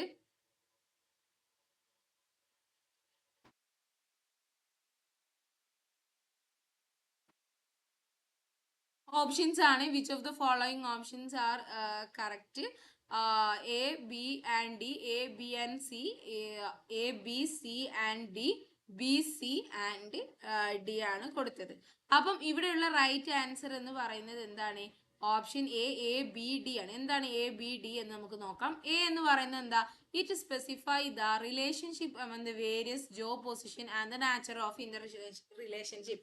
അതായത് ഒരു ഫോർമൽ ഓർഗനൈസേഷനിൽ ഞാൻ പറഞ്ഞു ഒരു വെൽ ഡിഫൈൻഡ് സ്ട്രക്ചർ ഉണ്ടാവും, അല്ലെങ്കിൽ ഒരു വെൽ ഡിഫൈൻഡ് ഏരിയ ഉണ്ടാവും. അവിടെ എന്താ വെച്ചാൽ ഒരു സ്പെസിഫിക് ആയിട്ട് നിങ്ങൾ എന്ത് ജോലി ചെയ്യണം, അല്ലെങ്കിൽ ഞാനിപ്പോൾ നിങ്ങൾക്കൊരു വർക്ക് തരികയാണെങ്കിൽ നിങ്ങൾ എന്ത് ജോലി ചെയ്യണം, നിങ്ങളുടെ വർക്ക് എന്താ, നിങ്ങളുടെ ടൈം എന്താ, നിങ്ങൾക്കുള്ള റിലേഷൻഷിപ്പ് എന്താണ്, നിങ്ങളുടെ ജോബ് പൊസിഷൻ എന്താണ്, ഇതിനെയൊക്കെ കുറിച്ചൊരു സ്പെസിഫിക് ആയിട്ട് ഡീറ്റെയിൽഡ് ആയിട്ട് മെൻഷൻ ചെയ്തൊരു കാര്യമായിരിക്കും ഫോർമൽ ഓർഗനൈസേഷൻ എന്ന് പറയുന്നത്. ഇൻഫോർമലിൽ അങ്ങനെ വെൽ ഡിഫൈൻഡ് സ്ട്രക്ചർ നിങ്ങൾ ആ പണിയെ ചെയ്യാവോ അല്ലെങ്കിൽ ഇങ്ങനെയാണ് ചെയ്യുക അങ്ങനെയൊന്നും ഉണ്ടാവില്ല കേട്ടോ. Informal whatever the worker are industry അല്ലെങ്കിൽ വർക്കർ എന്താണോ ചെയ്യുന്നത് അവിടെ ഒരു വെൽ ഡിഫൈൻഡ് സ്ട്രക്ചറേ ഉണ്ടാവില്ല. അപ്പോൾ അതാണ് ഓപ്ഷൻ എ എന്ന് പറയുന്നത്. നെക്സ്റ്റ് നമ്മുടെ ഓപ്ഷൻസ് ആണ് and ബി ലെ it means to achieve the object specified in the plan. അതായത് ഒരു പ്ലാൻ അനുസരിച്ചായിരിക്കും നമ്മൾ എന്ത് ചെയ്യുക ഒരു ഒബ്ജക്റ്റ് അച്ചീവ് ചെയ്യാനുള്ള കാര്യം. നെക്സ്റ്റ് ഓപ്ഷൻ ഡി ആണ് ഡെലിബറേറ്റ്ലി ഡിസൈൻ. ഈ ഒരു കാര്യം ഫോർമൽ ഓർഗനൈസേഷൻ എന്ന് പറയുന്നത് എന്താണ്, ടോപ്പ് ലെവൽ മാനേജ്മെന്റ് ആണ് ഡെലിവറി ആയിട്ട് ഡിഫൈൻ ചെയ്തത്. ഇവിടെ ഓപ്ഷൻ സി എന്ന് പറയുന്നത് ഇല്ല കേട്ടോ. ഓപ്ഷൻ സി എന്താ ശരിക്കും പറഞ്ഞത്, ഇൻഡിപെൻഡന്റ് ചാനൽ ഒരിക്കലും ഇൻഡിപെൻഡന്റ് ആയിട്ടുള്ള ചാനൽ ഒന്നല്ല അല്ലേ. ഫോർമൽ ഓർഗനൈസേഷൻ എന്ന് പറയുന്നത് എന്താണ്, independent channel of communication without specified direction of information എന്നാണ്. അതായത് ഫോർമൽ ഓർഗനൈസേഷനിൽ ഒരു flow of information top level, mid to middle to level, അങ്ങനെ ഒരു സ്പെസിഫൈഡ് ആയിട്ട് ആരിലേക്ക് പോകണം അങ്ങനെ ഒരു ഇൻഫർമേഷൻ നമുക്കൊരു ബിസിനസ് ഓർഗനൈസേഷനിൽ ട്രാൻസ്ഫർ പാസ് ചെയ്യുകയാണെങ്കിലും ഏത് പാത്തിലൂടെ സഞ്ചരിക്കണം എന്ന് കൃത്യമായിട്ട് ഫോർമൽ ഓർഗനൈസേഷനിൽ പറഞ്ഞിട്ടുണ്ടാവും. ഇൻഫോർമൽ ആണ് പറയാത്ത. അപ്പൊ നമ്മളോട് ചോദിച്ച ഫോർമൽ ഓർഗനൈസേഷന്റെ ഫീച്ചേഴ്സ് ആണ്. ഇവിടെ പറയുന്നത് എന്താണ്, അവിടെ വിത്തൗട്ട് സ്പെസിഫൈഡ്, അതായത് നമുക്ക് സ്പെസിഫൈഡ് ചെയ്യില്ല എന്നാ പറയുന്നത് ഫോർമൽ. ശരിക്കും ഫോർമലിൽ സ്പെസിഫൈഡ് ചെയ്യും. അപ്പൊ ഓപ്ഷൻ സി എന്ന് പറഞ്ഞ ഒരു ഓപ്ഷൻ നമ്മൾ എന്ത് ചെയ്യേണ്ട, ഇൻവോൾവ് ചെയ്യിപ്പിക്കേണ്ട കേട്ടോ. അപ്പം option A, option B, option D ആണ് എന്ത് റൈറ്റ് ആൻസർ എന്ന് പറയുന്നത്. അപ്പൊ നിങ്ങൾ ഓർഗനൈസേഷന്റെ ഒബ്ജക്റ്റീവ് നോക്കണം, ഇമ്പോർട്ടൻസ് നോക്കണം, സ്റ്റെപ്പ് നോക്കണം, എന്ത് ചെയ്യണം, ഫോർമൽ ആൻഡ് ഇൻഫോർമൽ ഓർഗനൈസേഷൻ നോക്കണം. ഞാൻ ഇവിടെ പറയുന്ന കാര്യങ്ങളൊക്കെ നിങ്ങൾ നോട്ട് ചെയ്യുന്നുണ്ടെന്ന് വിചാരിക്കുന്നു കേട്ടോ. ഞാൻ ഇവിടെ എടുത്തത് ഇമ്പോർട്ടൻ്റ് ആയിട്ടുള്ള 3 വർഷം ചോദിച്ച ക്വസ്റ്റ്യനിൽ നിന്നും ഏറ്റവും ഇമ്പോർട്ടൻ്റ് ആയിട്ട് അവർ ചോദിച്ച ഏരിയാസുകൾ മാത്രമാണ്. പിന്നെ അതിന് പുറമേ ആയിട്ട് നമ്മൾ ഇമ്പോർട്ടൻ്റ് ആയിട്ട് നിങ്ങൾ ഓർക്കേണ്ട കാര്യം, അപ്പോൾ സിലബസ് നോക്കിക്കഴിഞ്ഞാൽ നിങ്ങൾ വൈഡ് ആയിട്ടുള്ള ഒരു സിലബസ് ആണ് എടുക്കുന്നത്. അത് ഞാൻ എന്ത് ചെയ്തു ഒന്നും കൂടെ ഷോർട്ട് ചെയ്തിട്ടാണ് നിങ്ങൾക്ക് ഓരോ പോയിന്റ് പറയുന്നത് കേട്ടോ. അപ്പം ഈ കാര്യങ്ങളൊക്കെ നിങ്ങൾ എന്ത് ചെയ്യുക, ഒന്ന് ശ്രദ്ധിക്കുക. ഓക്കെ.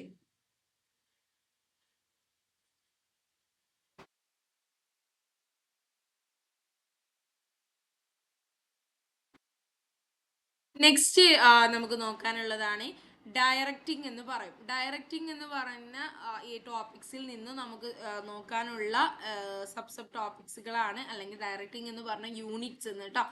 ഇവിടെ ഓരോ യൂണിറ്റ്സിനെയാണ് പറയുന്നത്. ഇതൊരു യൂണിറ്റ്സ് ആണ്, ഡയറക്റ്റിംഗ് എന്ന് പറഞ്ഞ യൂണിറ്റ്സിലുള്ളതാണ്. അതിന്റെ ഡെഫിനിഷൻസ് നോക്കണം. ഡയറക്റ്റിംഗിൽ വരുന്നതാണ് ലീഡിങ്, ലീഡർഷിപ്പ്, മോട്ടിവേഷൻസ്, സൂപ്പർവിഷൻ ഒക്കെ. Supervision, motivation, leadership, communication, 4 topics ആണ് ഡയറക്റ്റ്ലി വരുന്നത്. സൂപ്പർവിഷൻ എന്ന് പറഞ്ഞാൽ എന്താ, ശരിക്കും ഒരു എംപ്ലോയിയുടെ പെർഫോമൻസിലെ, ഇപ്പം എൻ്റെ വർക്കർ, നിങ്ങൾ എൻ്റെ എംപ്ലോയീസ് ആണെങ്കിൽ നിങ്ങളുടെ പെർഫോമൻസ് ഞാൻ ഇവാലുവേറ്റ് ചെയ്യുന്നതിനെയാണ് സൂപ്പർവിഷൻ എന്ന് പറയാം. ഇപ്പൊ നിങ്ങളുടെ വർക്ക്സ് അത്ര പോരാ, നിങ്ങൾ അത്രത്തോളം ഇഫക്റ്റീവ്ലി ആയിട്ട് വർക്ക് ചെയ്തില്ല. അപ്പൊ ഞാൻ നിങ്ങളോട് ചോദിക്കുകയാണ്, എന്താണ് നിങ്ങളുടെ റീസൺ, നിങ്ങളുടെ വീക്ക് ഏരിയ എന്താ? ഓക്കെ, നോ പ്രോബ്ലം, നമുക്ക് നെക്സ്റ്റ് ടൈമിൽ നമുക്ക് എന്ത് ചെയ്യാം, ഉഷാറാക്കാം. നിങ്ങൾ ഈ ഒരു രീതിയിൽ ചെയ്യൂ കേട്ടോ, ഈ ഒരു രീതിയിൽ ചെയ്താൽ നിങ്ങൾക്ക് ഒന്നും കൂടി ബെറ്റർ ആയിട്ട് റിസൾട്ട് കിട്ടും. അങ്ങനെ ഞാൻ നിങ്ങളെ ഇൻസ്പയർ ചെയ്യിപ്പിക്കുക, അല്ലെങ്കിൽ നിങ്ങളെ മോട്ടിവേറ്റ് ചെയ്യിപ്പിക്കുക, ഞങ്ങളെ ഗൈഡ് ചെയ്യുക. ആ ഒരു പ്രോസസ്സിനെ പറയുന്ന പേരാണ് മോട്ടിവേഷൻ എന്ന് പറയുന്നത് കേട്ടോ. ഞാൻ നിങ്ങളെ എൻകറേജ് ചെയ്യുന്ന ഒരു പ്രോസസ്സിനെയാണ് മോട്ടിവേഷൻ എന്ന് പറയുന്നത്. ഒരു പെർഫോമൻസിനെ മോണിറ്റർ ചെയ്യുന്നതിനെ സൂപ്പർവിഷൻ എന്നും, നിങ്ങളുടെ വർക്കിനെ എൻകറേജ് ചെയ്യിപ്പിക്കുന്നതിനെ മോട്ടിവേഷൻ എന്നും, നിങ്ങൾക്ക് പ്രോപ്പറായിട്ട് നിങ്ങൾ ഇങ്ങനെ ചെയ്യണം, ഇതാണ് നിങ്ങൾ ചെയ്യേണ്ടത്, നിങ്ങളുടെ വർക്ക് ഈ ഒരു രീതിയിലാവണം, നിങ്ങൾക്ക് പ്രോപ്പറായിട്ടൊരു ഡയറക്ഷൻ തരുന്നതിനെ പറയുന്നതാണ് ലീഡർഷിപ്പ് എന്ന് പറയുന്നതും. പിന്നെ ഒരു ബിസിനസ് ഓർഗനൈസേഷനിൽ നമുക്ക് ഒരുപാട് ഇൻഫർമേഷൻസുകൾ പാസ് ചെയ്യാനുണ്ടാവും അല്ലെ. Top level, middle level, lower level എന്ന് പറഞ്ഞു. ആ ഒരു ഫ്ലോ ഓഫ് ഇൻഫർമേഷൻ എല്ലാവരുടെ അടുത്ത് ഉണ്ട് എന്ന് ഉറപ്പ് വരുത്തുന്ന ഒരു പ്രോസസ്സാണ് കമ്മ്യൂണിക്കേഷൻ എന്ന് പറയുന്നത്. ഒരു ബിസിനസ്സിനെ സംബന്ധിച്ച് ഒരു കമ്മ്യൂണിക്കേഷൻ, ലാക്ക് ഓഫ് കമ്മ്യൂണിക്കേഷൻ അവിടെ വന്ന് കഴിഞ്ഞ, ഒരു കമ്മ്യൂണിക്കേഷൻ പ്രോപ്പറായിട്ട് അവിടെ മെയിൻറ്റെയിൻ ചെയ്തിട്ടില്ലെങ്കിൽ അവർക്ക് അവരുടെ ഒബ്ജക്റ്റ് അച്ചീവ് ചെയ്യാൻ പറ്റുമോ? ഗോൾ ഇല്ലല്ലേ, ഒരിക്കലും പറ്റില്ല. അപ്പം ഡയറക്ഷനിൽ വരുന്ന ടോപ്പിക്സുകളാണ് സൂപ്പർവിഷൻ, മോട്ടിവേഷൻ, ലീഡർഷിപ്പ്, കമ്മ്യൂണിക്കേഷൻ. വളരെ ഈസി ആയ കാര്യമാട്ടോ. ഇപ്പൊ ഞാനൊരു എക്സാമ്പിൾസ് പറഞ്ഞില്ലേ, ഈ എക്സാമ്പിൾസ് നിങ്ങൾക്ക് കണക്ട് ചെയ്തിട്ട് നിങ്ങൾക്ക് എന്ത് ചെയ്യാൻ പറ്റും, നിങ്ങളുടെ ക്വസ്റ്റ്യൻസ് അറ്റൻഡ് ചെയ്യാം. ഓക്കെ, വളരെ ഈസിയാണ്. അതായത് ഇപ്പൊ ഈ ഒരു ഏരിയ എന്നൊക്കെ ഇങ്ങനെയാ ക്വസ്റ്റ്യൻസ് ചോദിക്കാന്ന് വെച്ചാൽ ഫുള്ള് നിങ്ങൾ ഒരിക്കലും നിങ്ങൾ ഡയറക്റ്റ് ആയിട്ട് ആയിരിക്കില്ല ചോദിക്കുക, ആപ്ലിക്കേഷൻ ലെവലിലായിരിക്കും ചോദിക്കുക. ചിലപ്പോൾ നെയിം തന്നിട്ടായിരിക്കും ചോദിക്കാം. ഒരാളുടെ വർക്കിനെ കോൺസെൻട്രേറ്റ് ചെയ്തിട്ടുള്ള കാര്യങ്ങളാണെങ്കിൽ അതിനെ സൂപ്പർവിഷൻ എന്ന് പറയാം. ഒരാളെ എൻകറേജ് ചെയ്യിപ്പിക്കുന്ന കാര്യമാണ് അതിന് മോട്ടിവേഷൻ എന്ന് പറയാം. ഒരാൾക്ക് പ്രോപ്പർ ആയിട്ടൊരു ഡയറക്ഷൻസ് ഒക്കെ കൊടുക്കുന്ന രീതിയിലാണെങ്കിൽ അതിന് ലീഡർഷിപ്പ് എന്ന് പറയാം. പിന്നെ നമ്മളുടെ ഒരു ഇൻഫർമേഷൻസിനെ ഫ്ലോ ചെയ്യുന്ന ഒരു കാര്യമാണെങ്കിൽ അതിന് എന്ത് പറയാം, കമ്മ്യൂണിക്കേഷൻസ് എന്നും പറയാം. ഓക്കെ, അതാണ് ഡയറക്റ്റിംഗ് എന്ന് പറഞ്ഞ ഒരു യൂണിറ്റിൽ നമുക്ക് നോക്കാനുള്ള കാര്യം കേട്ടോ. അപ്പൊ അതിനെ റിലേറ്റ് ചെയ്തിട്ടുള്ള ഒരു ക്വസ്റ്റ്യൻസ് ഇവിടെ കൊടുത്തിട്ടുണ്ട്. If the goals are well defined, employees are aware of what the organization has to do and what they must to do achieve those goals. Identify the significance of managerial functions highlighted in this statement. Options are facilitate the decision making, or reduce the overlapping and wasteful activities, reduce the risk of uncertainty. Next option 4 are providing the directions. എന്താ ഇവിടെ ക്വസ്റ്റ്യനിൽ നിങ്ങളോട് ചോദിച്ചത്? ഇത് 2022 ചോദിച്ചൊരു questions ആണ് കേട്ടോ. If the goal are well defined, employees are aware of what the organisation has to do. അതായത് ഒരു ഗോൾ വെൽ ഡിഫൈൻ ചെയ്ത ഒരു ഓർഗനൈസേഷൻ എംപ്ലോയിക്ക് അറിയില്ല, എംപ്ലോയിക്ക് അവെയർ അല്ല ഒരു ഓർഗനൈസേഷൻ എന്ത് ചെയ്യണം, അല്ലെങ്കിൽ ഒരു ഓർഗനൈസേഷന്റെ ഗോൾ എന്താണ് എന്നുള്ള കാര്യം ആർക്കറിയില്ല, എംപ്ലോയീസിനറിയില്ല. അപ്പൊ ഇതിനെ ഐഡന്റിഫൈ ചെയ്യാനുള്ള ഒരു ബെസ്റ്റ് മാനേജീരിയൽ ഫങ്ഷൻസ് എന്താണ്. അപ്പൊ ഇവിടെ ഒരു എംപ്ലോയി ഇവിടെ ട്രബിൾ ആണ്. ഈ ഒരു എംപ്ലോയി ഇവിടെ ഒരു എന്താ പറയാ, ഒരു പ്രോബ്ലം ഫേസ് ചെയ്യുന്നുണ്ട്. എന്താ അവരുടെ പ്രോബ്ലം? അവർക്ക് ഗോൾ അച്ചീവ് ചെയ്യാനുള്ള കാര്യമൊക്കെ വെൽ ഡിഫൈൻഡ് ആണ്, പക്ഷെ അവൻ എന്ത് വർക്ക് ചെയ്യണം, അല്ലെങ്കിൽ ഓർഗനൈസേഷന് എന്താണോ അവരുടെ ഗോൾ എന്നുള്ള കാര്യമൊന്നും അവർക്ക് അറിയില്ല. അപ്പം അത് എന്തുകൊണ്ട് വന്നൊരു പ്രശ്നമായിരിക്കും, ഒരാൾ പ്രോപ്പർ ആയിട്ട് അവർക്ക് പറഞ്ഞു കൊടുക്കാത്തൊരു പ്രശ്നമായിരിക്കും അല്ലേ. ഇപ്പൊ ഞാൻ എൻ്റെ ഒരു ബിസിനസിന്റെ ഒരു ഗോൾ നിങ്ങൾക്ക് പ്രോപ്പറായി പറഞ്ഞു തന്നാലല്ലേ നിങ്ങൾക്ക് മനസ്സിലാവുള്ളൂ, നിങ്ങൾ അതിനെക്കുറിച്ച് അവെയർ ആവണ്ടേ. സോ അത് ഈ ഒരു താഴെ കൊടുത്ത ഈ ഒരു ഓപ്ഷൻസുമായിട്ട് ഏത് റിലേറ്റ് ചെയ്തിട്ടുള്ളതാ എന്ന് നോക്കാം. Options are facilitating the decision making. Option 2, reduce overlapping and wasteful activities. Option 3, reduce risk of uncertainty. Option 4, provide direction. ഇവിടെ ഈ ഒരു കാര്യത്തോടെ നമുക്ക് ഡിസിഷൻ മേക്കിംഗ് ഫെസിലിറ്റേറ്റ് ചെയ്യുക എന്നാണ് പറഞ്ഞത്. അത് ഒരിക്കലും ആ ഒരു ഓപ്ഷൻസ് അല്ല. പിന്നെ ഓവർലാപ്പിംഗ്, അതായത് ഒരു കാര്യം ചെയ്യാൻ ഭയങ്കര ഓവർലാപ്പിംഗ് റെഡ്യൂസ് ചെയ്യുക, അതുപോലെ തന്നെ വേസ്റ്റ്ഫുൾ ആക്ടിവിറ്റീസ് ഒക്കെ കുറയ്ക്കുക എന്നാണ് പറയുന്നത്. ഒരിക്കലും അതുമല്ല. പിന്നെ അൺസർട്ടിനിറ്റി എന്ത് ചെയ്യാൻ പറ്റും, റെഡ്യൂസ് ചെയ്യാൻ പറ്റും. ആ കാരണത്തോളം വന്ന പ്രശ്നമല്ല. പക്ഷെ നമുക്ക് അവിടെ എന്താണ്, ഒരു പ്രോപ്പർ ആയിട്ടുള്ള ഒരു ഡയറക്ഷൻസ് അവിടെ ഇല്ല, അല്ലെങ്കിൽ നമുക്കൊരു പ്രോപ്പർ ആയിട്ടൊരു കാര്യം പറഞ്ഞു തരാൻ അവിടെ ഒരാളില്ല. അതുകൊണ്ട് വന്നൊരു പ്രോബ്ലം ആണ് എംപ്ലോയിക്ക് അവെയർ അല്ല എന്നുള്ള കാര്യം. അപ്പം ഇവിടെയുള്ള റൈറ്റ് ആൻസർ എന്ന് പറയുന്നത് എന്താ, ഓപ്ഷൻ 4 ആണ്, പ്രൊവൈഡ് ഡയറക്ഷൻസ് എന്നുള്ള കാര്യം. ഓക്കെ, ക്ലിയർ ആണോ?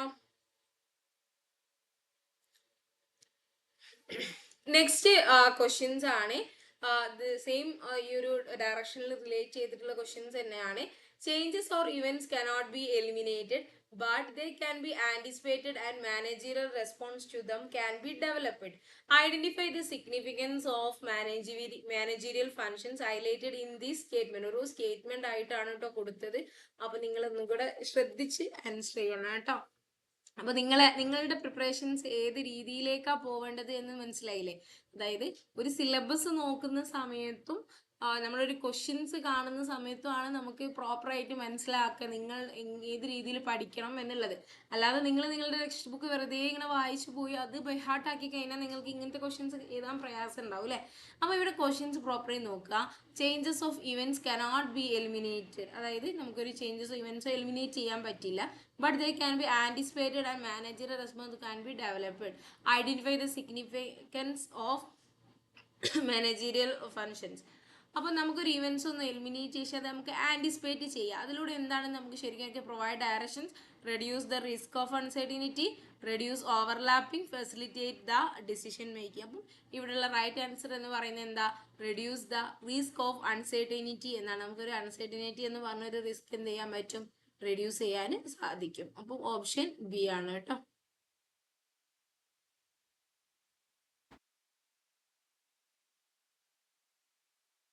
നെക്സ്റ്റ്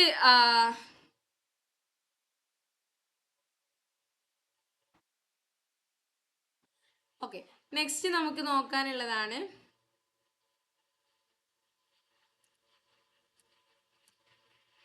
ഓക്കെ, നെക്സ്റ്റ് യൂണിറ്റ് ആണ് കൺട്രോളിങ്. അപ്പം നമ്മളിപ്പോൾ എന്തൊക്കെ നോക്കി? പ്ലാനിങ് എന്ന് പറഞ്ഞൊരു യൂണിറ്റിൽ എന്തൊക്കെ കാര്യങ്ങളാണ് പഠിക്കേണ്ടത്, അതുപോലെ തന്നെ ഓർഗനൈസിങ്ങിൽ എന്തൊക്കെയാ പഠിക്കേണ്ടത്, ഡയറക്റ്റിങ്ങിൽ എന്താ പഠിക്കേണ്ടത് നോക്കി. നെക്സ്റ്റ് ഉള്ളതാണ് കൺട്രോളിങ് എന്ന് പറയുന്നത്. ഇതൊക്കെ മാനേജീരിയൽ ഫങ്ഷൻസ് ആണ് അല്ലേ. കൺട്രോളിങ്ങിൽ എന്തൊക്കെയാ? അതായത് it ensure that activities are going as planned and correcting deviation. അതായത് നമ്മളിപ്പോൾ നേരത്തെ നമ്മൾ ഡയറക്ഷനിൽ എന്താണ് ചെയ്തത്? ശരിക്കും ഒരു വർക്കർ ഒരാൾക്ക് ഒരു എംപ്ലോയിക്ക് എന്ത് ചെയ്തു? ഒരു വർക്ക് ഡയറക്റ്റ് ചെയ്ത് കൊടുത്തു എന്നുള്ള കാര്യം. അപ്പം അവർ ആ വർക്ക് നല്ല രീതിയിൽ പ്രോപ്പർ ആയിട്ടാണോ അവരുടെ വർക്ക് ചെയ്യുന്നത്, അല്ലെങ്കിൽ അവർ ആ പ്ലാൻ ആയത് അല്ലെങ്കിൽ ആ ഒരു സ്റ്റാൻഡേർഡ് അനുസരിച്ചാണോ അവര് വർക്ക് ചെയ്യുന്നുള്ള കാര്യം നമ്മൾ അറിയേണ്ടതുണ്ട് അല്ലേ. സോ ആ ഒരു പ്രോസസ്സിനെ പറയുന്ന പേരാണ് എന്ത്? കൺട്രോളിങ് എന്ന് പറയുന്നത്. ഈ കൺട്രോളിങ് എന്ന് പറയുന്നത് ശരിക്കും നമ്മളിപ്പോൾ ഒരു വർക്ക് നമ്മൾ പറഞ്ഞ അനുസരിച്ച് ചെയ്യുന്നുണ്ടോ എന്ന് അറിയണമെങ്കിൽ നമ്മൾ എന്താണ്, നമ്മളുടെ കയ്യിൽ എന്താ ചെയ്യണം? ഒരു സ്റ്റാൻഡേർഡ് ഫിക്സ് ചെയ്യണം അല്ലേ. ആ സ്റ്റാൻഡേർഡ് ഫിക്സ് ചെയ്തിട്ട് അവരുടെ വർക്കായിട്ട് നമ്മൾ കമ്പയർ ചെയ്യാണ് ചെയ്യുക. അപ്പോൾ കൺട്രോളിങ് എന്ന് പറയുന്നതിൻ്റെ ഡെഫിനിഷൻസ്, അതിൻ്റെ ആക്ടിവിറ്റീസ് ഇതൊക്കെ ഇമ്പോർട്ടൻ്റ് ആണ്. പിന്നെ കൺട്രോളിൻ്റെ പ്രോസസ്സ് വളരെ ഇമ്പോർട്ടൻ്റ് ആണ് കേട്ടോ. അതിലുള്ളതാണ് ഒരു സ്റ്റാൻഡേർഡ് സെറ്റ് ചെയ്യുക, പിന്നെ അതിനുള്ള കാര്യങ്ങളൊക്കെ മെഷർ ചെയ്യുക, പിന്നെ ടേക്ക് ദ കറക്റ്റീവ് ആക്ഷൻസ് എന്ന് പറയുന്നത് മീൻസ് ഒരു സ്റ്റാൻഡേർഡ് സെറ്റ് ചെയ്തിട്ട് അവരുടെ വർക്കുമായിട്ട് നമ്മൾ ആക്ച്വലായിട്ട് കമ്പയർ ചെയ്യുക. എന്നിട്ട് അത് കമ്പയർ ചെയ്തിട്ട് എന്തെങ്കിലും പ്രോബ്ലംസും കാര്യങ്ങളൊക്കെ ഉണ്ടെങ്കിൽ അതിനായിട്ട് കറക്റ്റ് ആക്ഷൻസ് എടുക്കുക. അപ്പം അതാണ് കൺട്രോൾ പ്രോസസ്സ് എന്ന് പറയുന്നത്. അപ്പം ഈ ഒരു യൂണിറ്റിൽ നിങ്ങൾ നോക്കേണ്ടത് ഡെഫിനിഷൻസ് നോക്കണം, കൺട്രോളിങ് പ്രോസസ്സ് നോക്കണം. നെക്സ്റ്റ് കാര്യമാണ് ടെക്നിക്സ് എന്ന് പറയും. ഈ ടെക്നിക്സ് എന്ന് പറഞ്ഞാൽ ഈ കൺട്രോളിങ്ങിലുള്ള ഡിഫറൻസ് ആയ ടെക്നിക്സ് ആണ്. അതായത് ഏത് രീതിയിലാണ് നിങ്ങൾ അവരുടെ വർക്ക് മെഷർ ചെയ്യേണ്ടത് എന്നുള്ള ടെക്നിക്സ്. അത് ബഡ്ജറ്ററി കൺട്രോളിൻ്റെ മോണിറ്ററി ഫിനാൻഷ്യൽ പെർഫോമൻസ്, അതായത് നമുക്ക് നമ്മുടെ എംപ്ലോയീസിനെ മോണിറ്ററി ഫിനാൻഷ്യൽ പെർഫോമൻസ് ചെയ്യാം. പിന്നെ ബ്രേക്ക് ഈവൻ അനാലിസിസ് എന്ന് പറയും. Determine the point where cost equal the revenue, അതായത് ഒരു കോസ്റ്റും റവന്യൂവും ഈക്വൽ ആവുന്ന ഒരു പോയിന്റിനെയാണ് ബ്രേക്ക് ഈവൻ അനാലിസിസ് എന്ന് പറയുന്നത്. അപ്പോൾ ബഡ്ജറ്ററി കൺട്രോൾ എന്താണ്, ബ്രേക്ക് ഈവൻ അനാലിസിസ് എന്താണ് എന്നുള്ളത് 2 ടെക്നിക്സ് ആണ്.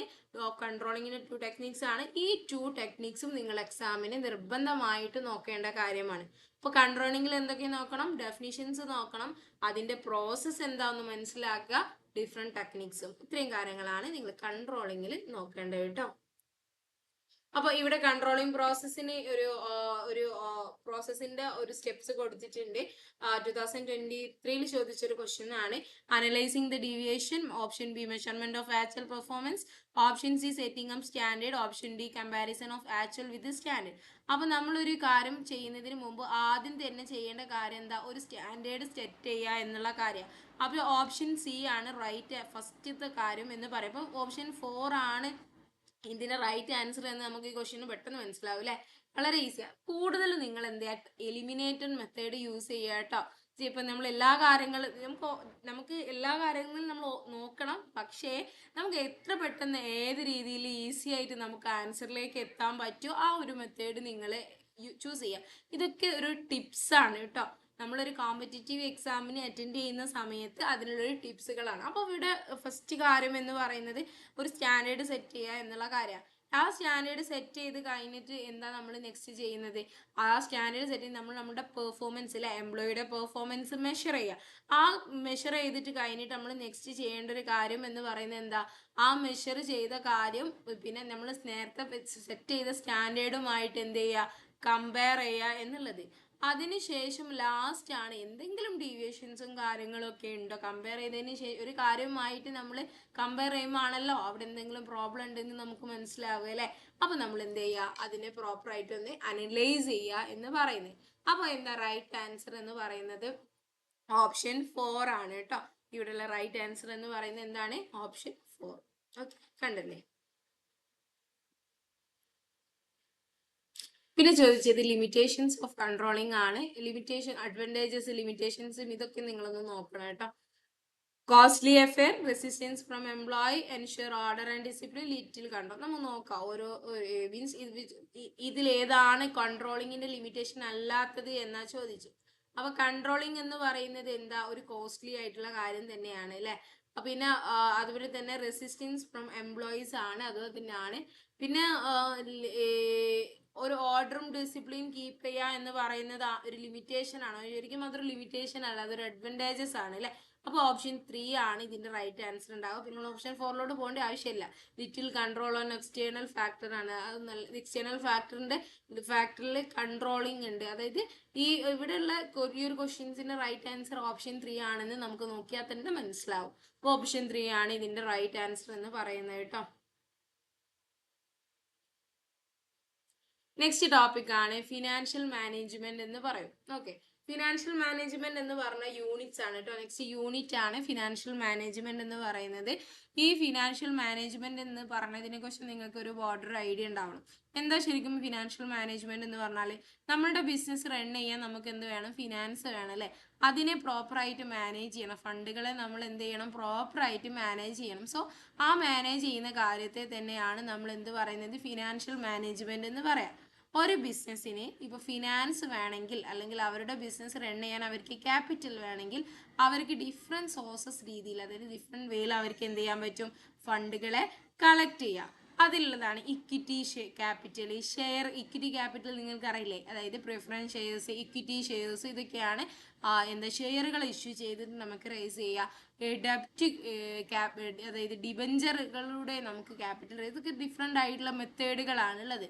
അപ്പം നിങ്ങൾ ഈ ഒരു യൂണിറ്റിൽ ഫിനാൻഷ്യൽ മാനേജ്മെന്റിൽ നിങ്ങൾ നിർബന്ധമായിട്ട് അറിയേണ്ടത് എന്താണ് അതിൻ്റെ കോൺസെപ്റ്റ്, നിങ്ങൾക്ക് ബോർഡർ ഐഡിയ ഉണ്ടാവണം. വളരെ ഇമ്പോർട്ടൻ്റ് ആണ്. കാരണം ഫിനാൻഷ്യൽ മാനേജ്മെന്റ് എന്ന് പറഞ്ഞിട്ടുള്ള ഒരു പേപ്പർ തന്നെ നിങ്ങൾക്ക് ഡിഗ്രിക്ക് പഠിക്കാനുണ്ടാവും. ഓക്കെ, അപ്പോൾ ഇൻഷാല്ലാ നിങ്ങൾ യൂണിവേഴ്സിറ്റിയിൽ പോകുന്ന സമയത്ത് നിങ്ങൾക്ക് ഇപ്പം ഞാൻ ഈ പറഞ്ഞ കാര്യം നിങ്ങൾ സ്റ്റഡി ചെയ്യുന്ന മീൻസ് നിങ്ങളൊരു സെൻട്രൽ യൂണിവേഴ്സിറ്റിയിൽ എത്തിക്കഴിഞ്ഞാൽ നിങ്ങൾക്ക് മനസ്സിലാക്കാൻ പറ്റും. ഓക്കെ, അപ്പോൾ അതിൻ്റെ കോൺസെപ്റ്റ് എന്താണ് നിങ്ങൾ നോക്കണം കേട്ടോ.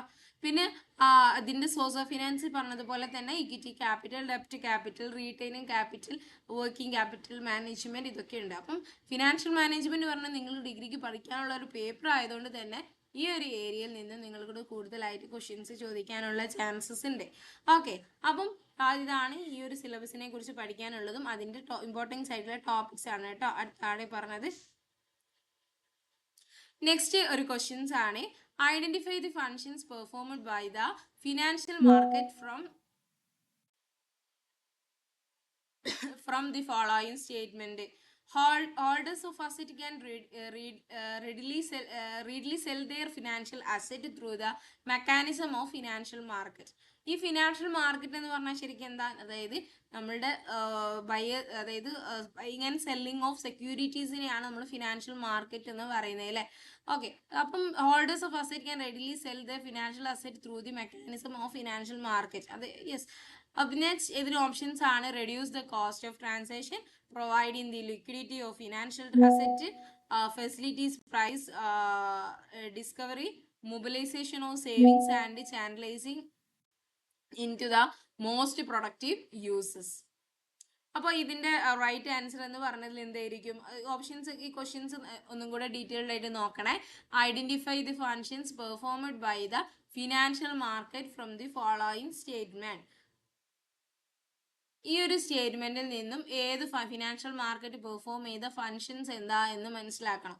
അപ്പം reduce the cost of transactions, അതാണോ അതിന്റെ ഫങ്ഷൻസ്. പിന്നെ provide the liquidity to financial asset, facilitate the price discovery, mobilisation of changes. അപ്പോൾ ഇതിന്റെ ഒരു മെയിൻ തിങ് എന്ന് പറയുന്ന ഫങ്ഷൻസ് എന്ന് പറയുന്നത് എന്താ, അതായത് ഒരു ഫിനാൻഷ്യൽ അസറ്റിനെ നമുക്ക് പെട്ടെന്ന് തന്നെ ലിക്വിഡിറ്റി ഫോമിലോട്ട് ട്രാൻസ്ഫർ ചെയ്യാൻ പറ്റും. അതാണ് provide the liquidity into financial asset എന്ന് പറയുന്നത്. അതായത് പെട്ടെന്ന് ഒരു അസറ്റിനെ നമുക്ക് ക്യാഷ് രൂപത്തിലേക്ക് കൺവേർട്ട് ചെയ്യാൻ പറ്റും അല്ലേ.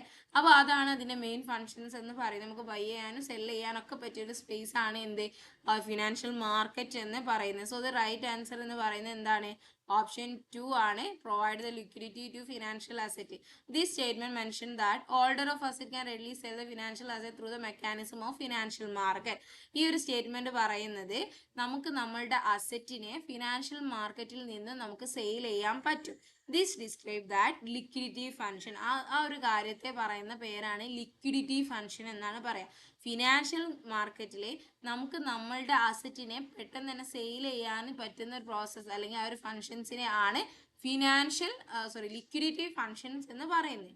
ഓക്കെ, അതായത് അവിടെ നമുക്ക് ഫിനാൻഷ്യൽ അസറ്റിനെ പെട്ടെന്ന് തന്നെ ക്യാഷ് ആയിട്ട് ക്വിക്കലി ആയിട്ട് കൺവേർട്ട് ചെയ്യാൻ പറ്റുന്ന ഒരു പ്രോസസ്സാണ്. അതാണ് ഇവിടെ എക്സ്പ്ലനേഷൻ കൊടുത്തത്. ക്ലിയർ ആയില്ലേ? ഓക്കെ, അപ്പം നമ്മൾ ഈ ഒരു യൂണിറ്റ്സ് ക്ലിയർ ആയില്ലേ? ഫിനാൻഷ്യൽ മാർക്കറ്റിൽ എന്തൊക്കെ കാര്യങ്ങളാണ് ഉണ്ടാവുക എന്നുള്ളത്. നെക്സ്റ്റ് നമുക്ക് നോക്കാനുള്ളത് മാർക്കറ്റിംഗ് മാനേജ്മെന്റ് എന്ന് പറഞ്ഞ യൂണിറ്റ് ആണ് കേട്ടോ. It's very easy and also the questions come from this part is entirely different from other units. Okay, അതായത് മറ്റ് യൂണിറ്റ്സിൽ നിന്നും വളരെ ഡിഫറെൻ്റ് ആയിട്ടുള്ള രീതിയിലാണ് മാർക്കറ്റിംഗ് മാനേജ്മെന്റിൽ നിന്നും ക്വസ്റ്റ്യൻസ് ചോദിക്കുക. പറഞ്ഞുതരാം. അതിന് മുമ്പേ ആയിട്ട് നിങ്ങൾ ഇത്രയും കാര്യങ്ങൾ നിന്ന് നോക്കണം. 4 P's ഓഫ് മാർക്കറ്റ് നോക്കണം. Product, price, place, promotion. ഇതാണ് 4 P's ഓഫ് മാർക്കറ്റ്. അതെന്താണെന്ന് നോക്കണം കേട്ടോ.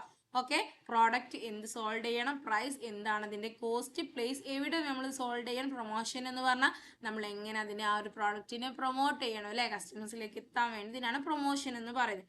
നെക്സ്റ്റ് നിങ്ങൾ ഈ ഒരു യൂണിറ്റിൽ നോക്കേണ്ട ഇമ്പോർട്ടൻ്റ് ആയിട്ടുള്ള ടോപ്പിക്കാണ് മാർക്കറ്റ് സെഗ്മെന്റേഷൻ എന്ന് പറയും. അതായത് ഒരു വലിയ മാർക്കറ്റ് എന്ന് പറയുന്നത് എന്തൊരു വേസ്റ്റ് ആയിട്ടുള്ള ഒരു ഏരിയ ആണ് അല്ലേ.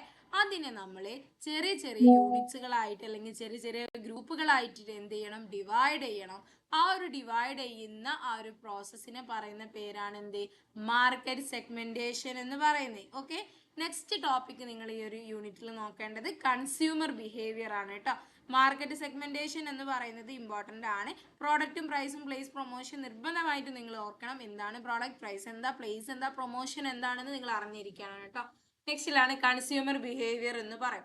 നെക്സ്റ്റ് കൺസ്യൂമർ ബിഹേവിയർ എന്നപ്പോൾ ഞാനൊരു പ്രോഡക്റ്റ് സെയിൽ ചെയ്യുകയാണെങ്കിൽ എൻ്റെ ആ പ്രോഡക്റ്റ് റിലേറ്റ് ചെയ്യുന്ന കൺസ്യൂമർ എന്താണ്, അവർ ഏത് ടൈപ്പ് എങ്ങനെയുള്ള കൺസ്യൂമർ ആയിരിക്കണം എന്നുള്ളത് ഞാൻ മനസ്സിലാക്കണം അല്ലേ. അതിനെയാണ് കൺസ്യൂമർ ബിഹേവിയർ എന്ന് പറയുന്നത്. അപ്പൊ മാർക്കറ്റിംഗ് മാനേജ്മെന്റിൽ നിങ്ങൾ പഠിക്കണം. Marketing mix, product, price, place, promotion, market segmentation, consumer behaviour. Okay, നമ്മൾ നിർത്താതെ ഇങ്ങനെ ക്ലാസ് എടുത്ത് പോകുമ്പോൾ നിങ്ങൾക്കും കേട്ടിട്ട് ബോറടിക്കുന്നുണ്ടാവും അല്ലെ. അപ്പം നമുക്ക് ഒന്നുള്ള സിലബസ് എന്ന് പറയുമ്പോൾ നിങ്ങൾ എന്തൊക്കെ ഏരിയ നിങ്ങൾ ശ്രദ്ധിക്കണം, ഏതൊക്കെ ഭാഗത്തു നിന്നാണ് കഴിഞ്ഞ ക്വസ്റ്റ്യൻസ് വന്നത്, അങ്ങനെ ചെറിയ ചെറിയ ക്വസ്റ്റ്യൻസ് ആണ് എടുത്തത്. നമുക്ക് ഇതിൽ മീൻസ് ഈ ഒരു ടോപ്പിക്സിനും റിലേറ്റ് ചെയ്തിട്ടുള്ള ഒരുപാട് ക്വസ്റ്റ്യൻസുകൾ നമുക്ക് വരുന്ന ക്ലാസ്സുകളിലൊക്കെ ചെയ്യാനുണ്ടാവും കേട്ടോ. ഓക്കെ, അപ്പോൾ ഇത്രയും കാര്യങ്ങളാണ് നിങ്ങൾ ഈ ഒരു യൂണിറ്റിൽ നിങ്ങൾ നോക്കേണ്ടത്. പിന്നെ ഞാൻ പറഞ്ഞല്ലോ ഈ ഒരു ടോപ്പിക് യൂണിറ്റ് എന്ന് പറയുന്നത് വെന്റലി ഡിഫറെൻ്റ് ആയിട്ട് വരുന്നതാണ്. നമുക്ക് കഴിഞ്ഞ ഒരു 3 വർഷം CUT എക്സാം നടന്നപ്പം ഈ ഒരു ഏരിയയിൽ നിന്നാണ് നിങ്ങൾക്കൊരു കേസ് സ്റ്റഡി തന്നു. അതായത് നിങ്ങൾക്കൊരു കേസ് സ്റ്റഡി തന്നിട്ട് അതിൽ നിന്ന് നിങ്ങൾ ആ റീഡ് ചെയ്തിട്ടാണ് നിങ്ങൾ ക്വസ്റ്റ്യൻസ് ചെയ്യേണ്ടത്. ആ ഒരു രീതിയിലായിരിക്കും ഈ ഒരു ഭാഗത്തുനിന്ന് നിങ്ങളോട് ക്വസ്റ്റ്യൻ ചോദിക്കുക. ഫസ്റ്റ് കാണുമ്പോൾ ഒക്കെ നിങ്ങൾക്ക് എന്തുണ്ടാവും, ഡിഫിക്കൽട്ട്. നമ്മൾ റീഡിങ് കോംപ്രൻഷൻ പോലെയാണ് ഈ ഒരു ഏരിയയിൽ നിന്നും ക്വസ്റ്റ്യൻസ് ഉണ്ടാവുക കേട്ടോ. ഒരു പാസേജ് തരും, അതിൽ നിന്നും എന്താ പ്രോഡക്റ്റ്, എന്താണ് പ്രൈസ്, പ്ലേസ്, പ്രൊമോഷൻ, ടെക്നിക്സ് എന്താണ് എന്ന് നിങ്ങൾ മനസ്സിലാക്കാണ് വേണ്ടത്. ആ ഒരു രീതിയിലേക്ക് ക്വസ്റ്റ്യൻസ് ഉണ്ടാവുക. അപ്പൊ ഇതിന് ജസ്റ്റ് ഒരു എക്സാമ്പിൾ ആയിട്ട് ഞാൻ ഇവിടെ ക്വസ്റ്റ്യൻസ് കൊടുത്തിട്ടുണ്ട്. എക്സാമിന് ചോദിച്ച ക്വസ്റ്റ്യൻ ആണ് കേട്ടോ. മുന്നത്തെ CUT എക്സാമിന് ചോദിച്ച ക്വസ്റ്റ്യൻസ് ആണ്. On the basic of the informations given in the case answer the questions. Just food is A food chain offering different snacks like chips, biscuit, choco chip, cookies, cakes etcetera. അപ്പം ഇവിടെ just food എന്ന് പറഞ്ഞൊരു food chain ഉണ്ട്. അപ്പം അവർക്ക് different ആയിട്ടുള്ള പ്രോഡക്ട്സുകൾ ഉണ്ട്. അതാണ് chips, biscuit, choco chips, cookies, cake എന്ന് പറയുന്നത്. Through their own retail outlets, അവരുടെ റീറ്റെയിൽ ഔട്ട്ലെറ്റ്സിൽ to make the product available to customer. അതായത് അവർക്ക് അവരുടെ പ്രോഡക്റ്റ് കസ്റ്റമേഴ്സിലേക്ക് റൈറ്റ് ടൈമിൽ അവൈലബിൾ ആക്കണമെങ്കിൽ അല്ലെങ്കിൽ റൈറ്റ് പ്ലേസിലേക്ക് എത്തണമെങ്കിൽ they are also selling the product grocery stock in addition in their outlet. അവരുടെ ഔട്ട്ലെറ്റിന് പുറമേ ആയിട്ട് അവർ ഒരുപാട് സ്റ്റോറുകളിലും അവരുടെ പ്രോഡക്റ്റ് അവർ സെയിൽ ചെയ്യുന്നുണ്ട്. അപ്പം അവർക്ക് ബെസ്റ്റ് ആയിട്ടുള്ള കസ്റ്റമേഴ്സിലേക്ക് എത്താൻ വേണ്ടിയിട്ട്. Taste, quality and packaging are almost care. അതായത് ടേസ്റ്റും ക്വാളിറ്റിയും പാക്കേജും ഓൾമോസ്റ്റ് ഒക്കെ ഓക്കെയാണ്. ദേ ആർ ഓഫറിംഗ് ഗുഡ് ക്വാളിറ്റിയിലാണ്. അതുപോലെ തന്നെ they are able to change higher price than their competitor. അതായത് അവരുടെ കോമ്പറ്റീറ്റേഴ്സിനെ കമ്പയർ ചെയ്യുന്ന സമയത്ത് കുറച്ച് ഹൈ പ്രൈസ് ആണ്. To increasing their sale they are using different offers. അവർക്ക് അവരുടെ സെയിൽ ഇൻക്രീസ് ചെയ്യാൻ വേണ്ടിയിട്ട് അവരൊരുപാട് ഓഫേഴ്സുകളൊക്കെ പ്രൊവൈഡ് ചെയ്യുന്നുണ്ട്. ഫ്രീ ഗിഫ്റ്റ് കൊടുക്കുന്നുണ്ട്, ക്യാഷ് ബാക്ക് ഒക്കെ കൊടുക്കുന്നുണ്ട്. They are offering discount to customers on various occasion. അവർ ഒരുപാട് ഫങ്ഷൻസ് ഒക്കേഷൻസ് ഒക്കെ വരുന്ന സമയത്ത് അവരുടെ ഫസ്റ്റ് കസ്റ്റമേഴ്സിന് ഒരുപാട് ഓഫേഴ്സുകൾ കൊടുക്കുന്നുണ്ട്. All this consideration have made Just Foodie a complete success. They are able to win over different competitors in the market. The market share is rising. അപ്പോൾ ഇങ്ങനെയൊക്കെ ചെയ്താലും അവർ ഓക്കെയാണ്, അവരുടെ ബിസിനസ് ഒക്കെ ഗ്രോ ചെയ്യുന്നുണ്ട്, അവർ സക്സസിലാണ് പോകുന്നത് കോമ്പറ്റീറ്ററിനെയൊക്കെ കമ്പയർ ചെയ്യുന്ന സമയത്ത്. ഇതാണ് നമുക്ക് തന്നൊരു പാസേജ് എന്ന് പറയുന്നത്. ഇതിനെ റിലേറ്റ് ചെയ്തിട്ടുള്ള ക്വസ്റ്റ്യൻസ് ആണ്. In the above case, Just Foodie are using various variable of marketing mix. അപ്പൊ മാർക്കറ്റിംഗ് മിക്സ് എന്താ പറയില്ലേ, ഒരുപാട് പ്രോഡക്റ്റ് ഒരു കമ്പനി പ്രൊഡ്യൂസ് ചെയ്യുന്ന ഡിഫറെന്റ് ആയിട്ടുള്ള പ്രോഡക്ട്സുകൾ ഉണ്ടെങ്കിൽ അതിനെ പറയുന്ന പേരാണ് മാർക്കറ്റിംഗ് മിക്സ് എന്ന് പറയുന്നത്. Identify the variable are used in the following statement to make their product available to customer at a right time, right place. They are also selling their product to grocery stock in addition to their own outlets.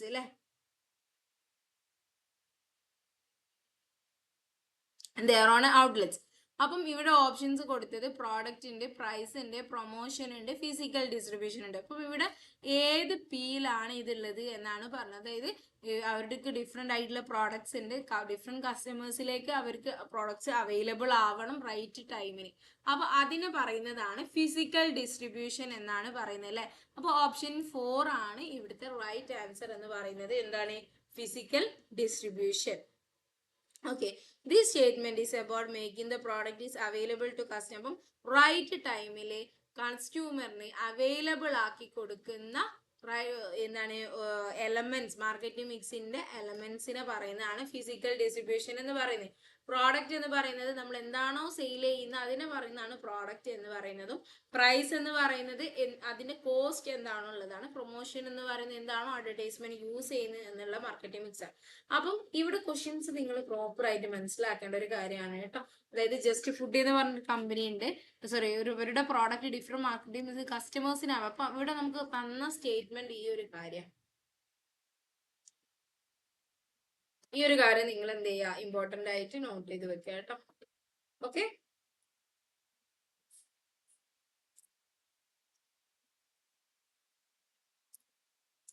Next question ആണ്. Identify the element of marketing mix in the following statement. Taste, quality, packaging are given almost care. അതായത് നമുക്കൊരു പ്രോഡക്റ്റിന് ഇവിടെ കൊടുത്ത market mix ഏത് market means ഏത് 4P ആണ് എന്നാണ് ചോദിച്ചത് കേട്ടോ. ഏത് 4P ആണ് ചെയ്തത്? ഒരു പ്രോഡക്റ്റിന്റെ ക്വാളിറ്റി, പാക്കേജിങ്, ഒരു പ്രൊഡക്റ്റിന്റെ സംവാട്ട് എല്ലാ കാര്യങ്ങളും ഉൾപ്പെടുന്നത് ഏത് പ്രോഡക്റ്റ് മാർക്കറ്റിംഗ് മിക്സ് ആണെന്നാണ് ചോദിച്ചത്. അപ്പൊ ഇതെന്താ, പ്രോഡക്റ്റ് മിക്സ് ആണോ, പ്രൈസ് ആണോ, പ്രൊമോഷൻ ആണോ, ഫിസിക്കൽ ഡിസ്ട്രിബ്യൂഷൻ ആണോ? അതായത് ഒരു പ്രൊഡക്റ്റിന്റെ ഓൾ ഓവർ എന്ന് പറയുമ്പോൾ ആ പ്രൊഡക്റ്റിനെ ആയിരിക്കും അല്ലെ. അപ്പൊ പ്രോഡക്റ്റ് മിക്സ് ആയിരിക്കും അതിൽ വരിക. പ്രോഡക്റ്റ് മിക്സിലാണ് എന്തൊക്കെ വരുന്നത്? ടേസ്റ്റും ക്വാളിറ്റിയും പാക്കേജിങ്ങും ഒക്കെ വരുന്ന ഇവിടാണ് പ്രോഡക്റ്റ് മിക്സിനാണ്. ഓക്കെ, നെക്സ്റ്റ് ആണ് identify the element of marketing mix in the following statement. Taste, quality, packaging are given almost care. ഇവിടെ identify the element of marketing mix in the following statement. Taste, quality, packaging, almost care വരുന്ന product mix ആണെന്ന് ഞാൻ already പറഞ്ഞു അല്ലെ. They are able to change the higher price than the competitor. Which element? അപ്പം ഒരു കോമ്പറ്റീറ്ററിനെക്കാളും കൂടുതൽ price ആണ് അവരുടെ പ്രോഡക്റ്റിനെ അവർ ഫിക്സ് ചെയ്യുന്നത്. അത് ഏത് എലമെന്റ് ഓഫ് മിക്സ് ആണ് ചോദിച്ചത്. ഒബിയസ്ലി നിങ്ങൾക്ക് ഇതിന് ആൻസർ ചെയ്യാൻ പറ്റും. പ്രോഡക്റ്റ് മിക്സ് ആണോ, പ്രൈസ് ആണോ, പ്രൊമോഷൻ ആണോ, ഫിസിക്കൽ ഡിസ്ട്രിബ്യൂഷൻ ആണോ? ഏതാ? പ്രൈസ് ആണ് അല്ലെ. ഒരു പ്രോഡക്റ്റിന്റെ കോസ്റ്റ് മെൻഷൻ ചെയ്യുന്ന മാർക്കറ്റിംഗ് മിക്സ് എന്ന് പറയുന്നത് എന്താണ്? പ്രൈസ് മിക്സ് ആണ് അല്ലെ. അപ്പൊ ഓപ്ഷൻ 2 പ്രൈസ് മിക്സ് ആണ് ഇതിന്റെ റൈറ്റ് ആൻസർ എന്ന് പറയുന്നത്. ഓക്കെ,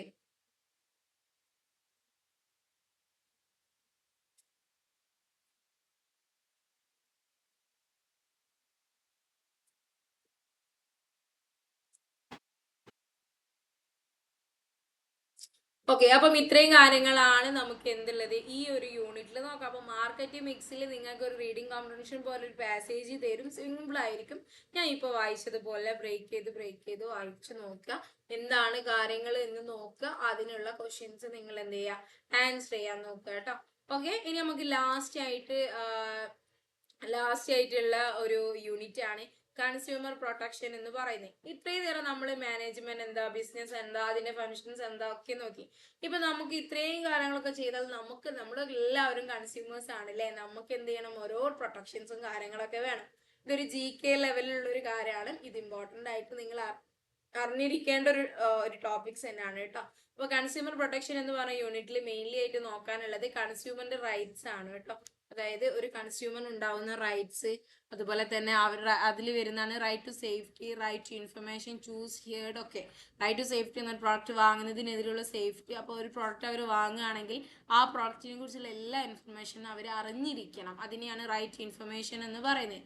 റൈറ്റ് ടു ചൂസ് എന്ന് പറഞ്ഞാൽ എന്താ, അവർക്ക് ഏത് ബെസ്റ്റ് പ്രോഡക്റ്റ് ചൂസ് ചെയ്യാനുള്ള ഒരു അവകാശം അവർക്ക് കസ്റ്റമേഴ്സിന് വേണം. അതാണ് റൈറ്റ് ടു ചൂസ് എന്ന് പറയുന്നത്. റൈറ്റ് ടു ഹിയർഡ് എന്ന് പറഞ്ഞാൽ മറ്റുള്ളവർ പറയുന്നത് കേൾക്കാനുള്ള റൈറ്റ്സ് ഉണ്ട്. അതാണ് റൈറ്റ് ടു ഹിയർഡ് എന്ന് പറയുന്നത്. പിന്നെ കൺസ്യൂമർ പ്രൊട്ടക്ഷൻ ആക്ട് എന്താന്ന് നോക്കണം. അതിന്റെ ലീഗൽ പ്രൊവിഷൻസും പിന്നെ അതായത് കസ്റ്റമേഴ്സിനെതിരെയുള്ള ലീഗൽ പ്രൊവിഷൻസും കാര്യങ്ങളൊക്കെ നോക്കണം കേട്ടോ. ഓക്കെ, നെക്സ്റ്റ് ഇത് റിലേറ്റ് ചെയ്തിട്ടുള്ള ഒരു ടോപ്പിക്സ് ആണ് ഇവിടെ കൊടുത്തത്. Identify the importance of consumer protection discussed in the following line. Business organization can make the money by selling goods and providing the services to consumer. Thus, consumer forms an important group among the many stakeholders of business like other stakeholders.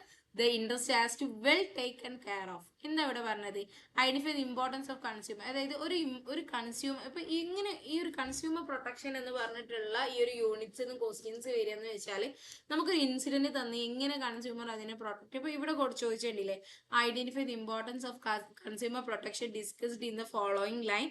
Business organization make money by selling the goods. അതായത് ഒരു business organisation എന്ന് പറഞ്ഞാൽ അവർ goods sale ചെയ്തിട്ടാണ് അവർ cash ഉണ്ടാക്കുന്നത്, മണി earn ചെയ്യുന്നത്. പക്ഷേ consumer form an important group among the various stakeholders, like the stakeholder interest has to well taken care of. അതായത് consumer എന്ത് ചെയ്യണം, അതിനെതിരെയൊക്കെ എന്താവണം, ടേക്ക് കെയർ ഓഫ് ആവണം എന്നാണ് പറയുന്നത് അല്ലെ. അപ്പം ഇതിന് വരുന്ന റൈറ്റ്സ് എന്ന മോറൽ ജസ്റ്റിഫിക്കേഷൻ ആണോ, business use the society resources ആണോ, സോഷ്യൽ റെസ്പോൺസിബിലിറ്റി ആണോ, long term interest of business ആണോ? അപ്പൊ ഇതിന്റെ റൈറ്റ് ആൻസർ എന്ന് പറയുന്നത് സോഷ്യൽ റെസ്പോൺസിബിലിറ്റി. ഒരു കൺസ്യൂമറിന്റെ ഒരു സോഷ്യൽ റെസ്പോൺസിബിലിറ്റി ആണ് അല്ലെ. അതാണ് സോഷ്യൽ റെസ്പോൺസിബിലിറ്റി എന്ന് പറയുന്നത്. എന്തുകൊണ്ടാണ് സോഷ്യൽ റെസ്പോൺസിബിലിറ്റി എന്ന് പറഞ്ഞാൽ മനസ്സിലായത്? Statement emphasise that consumer are an importance ചെയ്ത് ഈ ഇപ്പൊ ഞാനൊരു പ്രോഡക്റ്റ് സെയിൽ ചെയ്യുകയാണെങ്കിൽ കൺസ്യൂമർ എന്ന് പറയുന്നത് ഒരു ഇമ്പോർട്ടന്റ് ആയിട്ടുള്ള ഒരു ഗ്രൂപ്പ് തന്നെയാണ്. അവരെ പ്രത്യേകമായിട്ട് ഞാൻ ശ്രദ്ധിക്കേണ്ടതുണ്ട്. അവരുടെ ഇൻട്രസ്റ്റ് എന്താണെന്ന് ഞാൻ മനസ്സിലാക്കണം, അവരെ ഞാൻ ടേക്ക് കെയർ ചെയ്യണം അല്ലെ. ഒരു ബിസിനസ് ഓർഗനൈസേഷന്റെ ഒരു റൈറ്റ് ആണ്, അതൊരു സോഷ്യൽ റെസ്പോൺസിബിലിറ്റി ആണ്. ബിസിനസ്സിന് ഒരു എത്തിക്സ് ഉണ്ട് അല്ലെ, നമ്മൾ അതിനെ കുറിച്ചൊക്കെ പഠിച്ചിട്ടുള്ള കാര്യം. അപ്പൊ എത്തിക്സ് ആണ്. അപ്പം ഒരു ബിസിനസ് ഓർഗനൈസേഷൻ ഒരു റൈറ്റ് ആണ്, അവരുടെ ഒരു സോഷ്യൽ റെസ്പോൺസിബിലിറ്റി ആണ് അല്ലെ. അപ്പൊ ഈ കാര്യങ്ങളൊക്കെ എന്താണ്, ഒരു കൺസ്യൂമറിന്റെ റൈറ്റ്സ് തന്നെയാണ്. അപ്പം this reflect the social responsibility of the business which is the obligation act in the ways that benefit the society including to protect. അപ്പോൾ ഒരു കസ്റ്റമേഴ്സിന്റെ ഇൻട്രസ്റ്റിനെ പ്രൊട്ടക്ട് ചെയ്യുക എന്ന് പറയുന്നത് എന്താണ്, സോഷ്യൽ റെസ്പോൺസിബിലിറ്റി ആണ്. So the right answer for this question is social responsibility. Okay, അപ്പൊ അങ്ങനെ നമ്മളുടെ സിലബസ് അനാലിസിസ് മീൻസ് ഏതൊക്കെ സിലബസ് മീൻസ് ഓരോ യൂണിറ്റിനെയും നമ്മൾ ഡീറ്റെയിൽഡ് ആയിട്ട് അനലൈസ് ചെയ്തിട്ടുണ്ട്. അതിൽ ഇമ്പോർട്ടൻ്റ് ആയിട്ട് വരുന്ന ഓരോ ടോപ്പിക്സിനെ ഞാൻ പ്രസ് ചെയ്ത് സംസാരിച്ചിട്ടുണ്ട്. അത് ടോപ്പിക്സിനെ റിലേറ്റ് ചെയ്തിട്ടുള്ള പ്രീവിയസ് 3 വർഷം ചോദിച്ച ക്വസ്റ്റ്യൻസുകൾ ഇവിടെ ഡിസ്കസ് ചെയ്തു. അപ്പൊ ഇവിടെ നിങ്ങൾക്ക് ഒരു സമയം എന്തൊക്കെ കിട്ടി, സിലബസ് നിങ്ങൾ ഡീപ്പായിട്ട് പഠിച്ചു, ആ സിലബസിനെ കണക്ട് ചെയ്തിട്ടുള്ള ക്വസ്റ്റ്യൻസ് ഡിസ്കസ് ചെയ്തു. അപ്പോൾ ഓരോ സിലബസ് ടോപ്പിക്സ് പഠിക്കുന്ന സമയത്ത് ഏത് രീതിയിലാണ് നിങ്ങൾ ആൻസറിനെ അപ്രോച്ച് ചെയ്യേണ്ടത് എന്നുള്ള കാര്യവും ഇവിടെ ഡിസ്കസ് ചെയ്ത് കഴിഞ്ഞു അല്ലെ. ഓക്കെ, അപ്പൊ ഇത്രയും കാര്യങ്ങളാണ് കേട്ടോ നമുക്ക് ഇവിടെ ഡിസ്കസ് ചെയ്യാനുള്ളത്. അപ്പൊ എല്ലാവർക്കും നല്ല രീതിയിൽ മനസ്സിലായെന്ന് വിചാരിക്കുന്നു. അപ്പൊ നമ്മുടെ സിലബസ് നോക്കുക, അതിനെ റിലേറ്റ് ചെയ്ത് ടോപ്പിക്സും കാര്യങ്ങളൊക്കെ നോക്കിയിട്ട് പഠിക്കുക. അപ്പൊ ഇവിടെ റിലേറ്റ് ചെയ്ത് ഡിസ്കസ് ചെയ്ത ക്വസ്റ്റ്യൻസ് ഒക്കെ എത്രത്തോളം ഇമ്പോർട്ടൻസ് ആയിട്ടുള്ള ഏരിയ ആണ്. പിന്നെ നിങ്ങൾക്ക് എല്ലാവർക്കും ഒരു ഡൗട്ട് ഉണ്ടാവും, ഏത് ഏരിയയിൽ നിന്നാണ് കൂടുതലായിട്ട് ക്വസ്റ്റ്യൻസ് വരിക എന്ന്. അപ്പൊ നമുക്ക് കംപ്ലീറ്റ്ലി ഈ യൂണിറ്റ് ആണ് ചോദിക്കുക, ഈ യൂണിറ്റ് ചോദിക്കുക എന്ന് പറയാൻ പറ്റില്ല. പക്ഷേ ഞാനൊരു കാര്യം പറയാം, ഏറ്റവും കൂടുതൽ ക്വസ്റ്റ്യൻസ് ചോദിച്ച ഏരിയാസ് ആണ്, ടോപ്പിക്സ് കാര്യങ്ങളാണ് ഞാൻ പറയാൻ പോകുന്നത്. First thing is management. മാനേജ്മെന്റിന് എന്തായാലും ഒരു 4 to 5 ക്വസ്റ്റ്യൻസ് ചോദിച്ചിട്ടുണ്ട്. 4 to 5, 6 ക്വസ്റ്റ്യൻസ് വരെ ചോദിച്ചിട്ടുണ്ട്. മാനേജ്മെന്റ്, ആർട്ട്, സയൻസ്, പ്രിൻസിപ്പിൾസും കാര്യങ്ങളൊക്കെ. പിന്നെ വേറൊരു കാര്യം ഫങ്ഷൻസ് ഓഫ് മാനേജ്മെന്റ് ഉണ്ട്. പിന്നെ ഡയറക്ഷനിൽ വരുന്ന സെൻട്രലൈസേഷൻ, ഡീസെൻട്രലൈസേഷൻ, ഓർഗനൈസേഷനിൽ വരുന്ന ഫോർമലി, ഇൻഫോർമലി ഇങ്ങനെയുള്ള കാര്യങ്ങൾ, പിന്നെ അതുപോലെ തന്നെ കൺട്രോളിങ്ങിൽ വരുന്നത്, പിന്നെ ഫിനാൻഷ്യൽ മാർക്കറ്റ് കാര്യങ്ങളൊക്കെ ചോദിച്ചിട്ടുണ്ട്. പിന്നെ അതുപോലെ തന്നെ കൺസ്യൂമർ പ്രൊട്ടക്ഷൻസ്, പിന്നെ മാർക്കറ്റ് മിക്സിലെ പാസേജ് ഇല്ലേ, അങ്ങനെ നിങ്ങളോട് ഏതെങ്കിലും ഒരു പാസേജ് നിങ്ങളോട് നിർബന്ധമായിട്ട് നിങ്ങളോട് ചോദിക്കും. അപ്പൊ ഇത്രയും കാര്യങ്ങളാണ് വളരെ ഇമ്പോർട്ടൻ്റ് ആയിട്ട് ഈ ഒരു 3 ക്വസ്റ്റ്യൻസ് നമുക്ക് എടുത്തു കഴിഞ്ഞ് അനലൈസ് ചെയ്യുന്ന സമയത്ത് നമുക്ക് മനസ്സിലാക്കാൻ പറ്റിയത്. ഓക്കെ, അപ്പൊ എല്ലാ മക്കൾക്കും മനസ്സിലായെന്ന് വിചാരിക്കുന്നു. അപ്പൊ എല്ലാവരും വളരെ സന്തോഷത്തോടു കൂടി, ഒരുപാട് ഹെവി ആയിട്ടുള്ള ഒരു കാര്യം തലയിൽ എടുത്തു വെച്ച് പഠിക്കാനുള്ള മനസ്സ്, അതെ മീൻസ് നിങ്ങൾക്ക് വളരെ വളരെ ഹാപ്പി ആയിട്ട് നല്ലൊരു സ്മാർട്ട് സ്റ്റഡിയോട് കൂടി പഠിക്കുക. നമുക്ക് നമ്മളുടെ ഗോൾ അച്ചീവ് ചെയ്യണം അല്ലേ. അവർ ultimate aim means to crack the CUT exam ആണ്. അതാണ് നമ്മളുടെ അൾട്ടിമേറ്റ് ആയിട്ടുള്ള എയിം. അപ്പം നമ്മൾ ഈ ഒരു ബിസിനസ് എന്താണ് നമ്മൾ കണക്ട് ചെയ്ത് പഠിക്കാൻ നിങ്ങൾക്ക് എല്ലാവിധ ഹെൽപ്പും എല്ലാവിധ ഇതും നമ്മുടെ ഭാഗത്തു നിന്ന് ഉണ്ടാവും. CUT ട്യൂട്ടോറിയലിന്റെ പാർട്ടിൽ നിന്നും നിങ്ങൾക്ക് എല്ലാവിധ ഹെൽപ്പും എന്ത് അസിസ്റ്റൻസ് വേണമെങ്കിലും നിങ്ങൾക്ക് ചോദിക്കാം. എല്ലാത്തിനും നമ്മളെ ഒരു ടീം ഇവിടെ തന്നെ ഉണ്ട് കേട്ടോ. അപ്പം വളരെ ഹാപ്പി ആയിട്ട് സന്തോഷത്തോടു കൂടി പഠിക്കുക.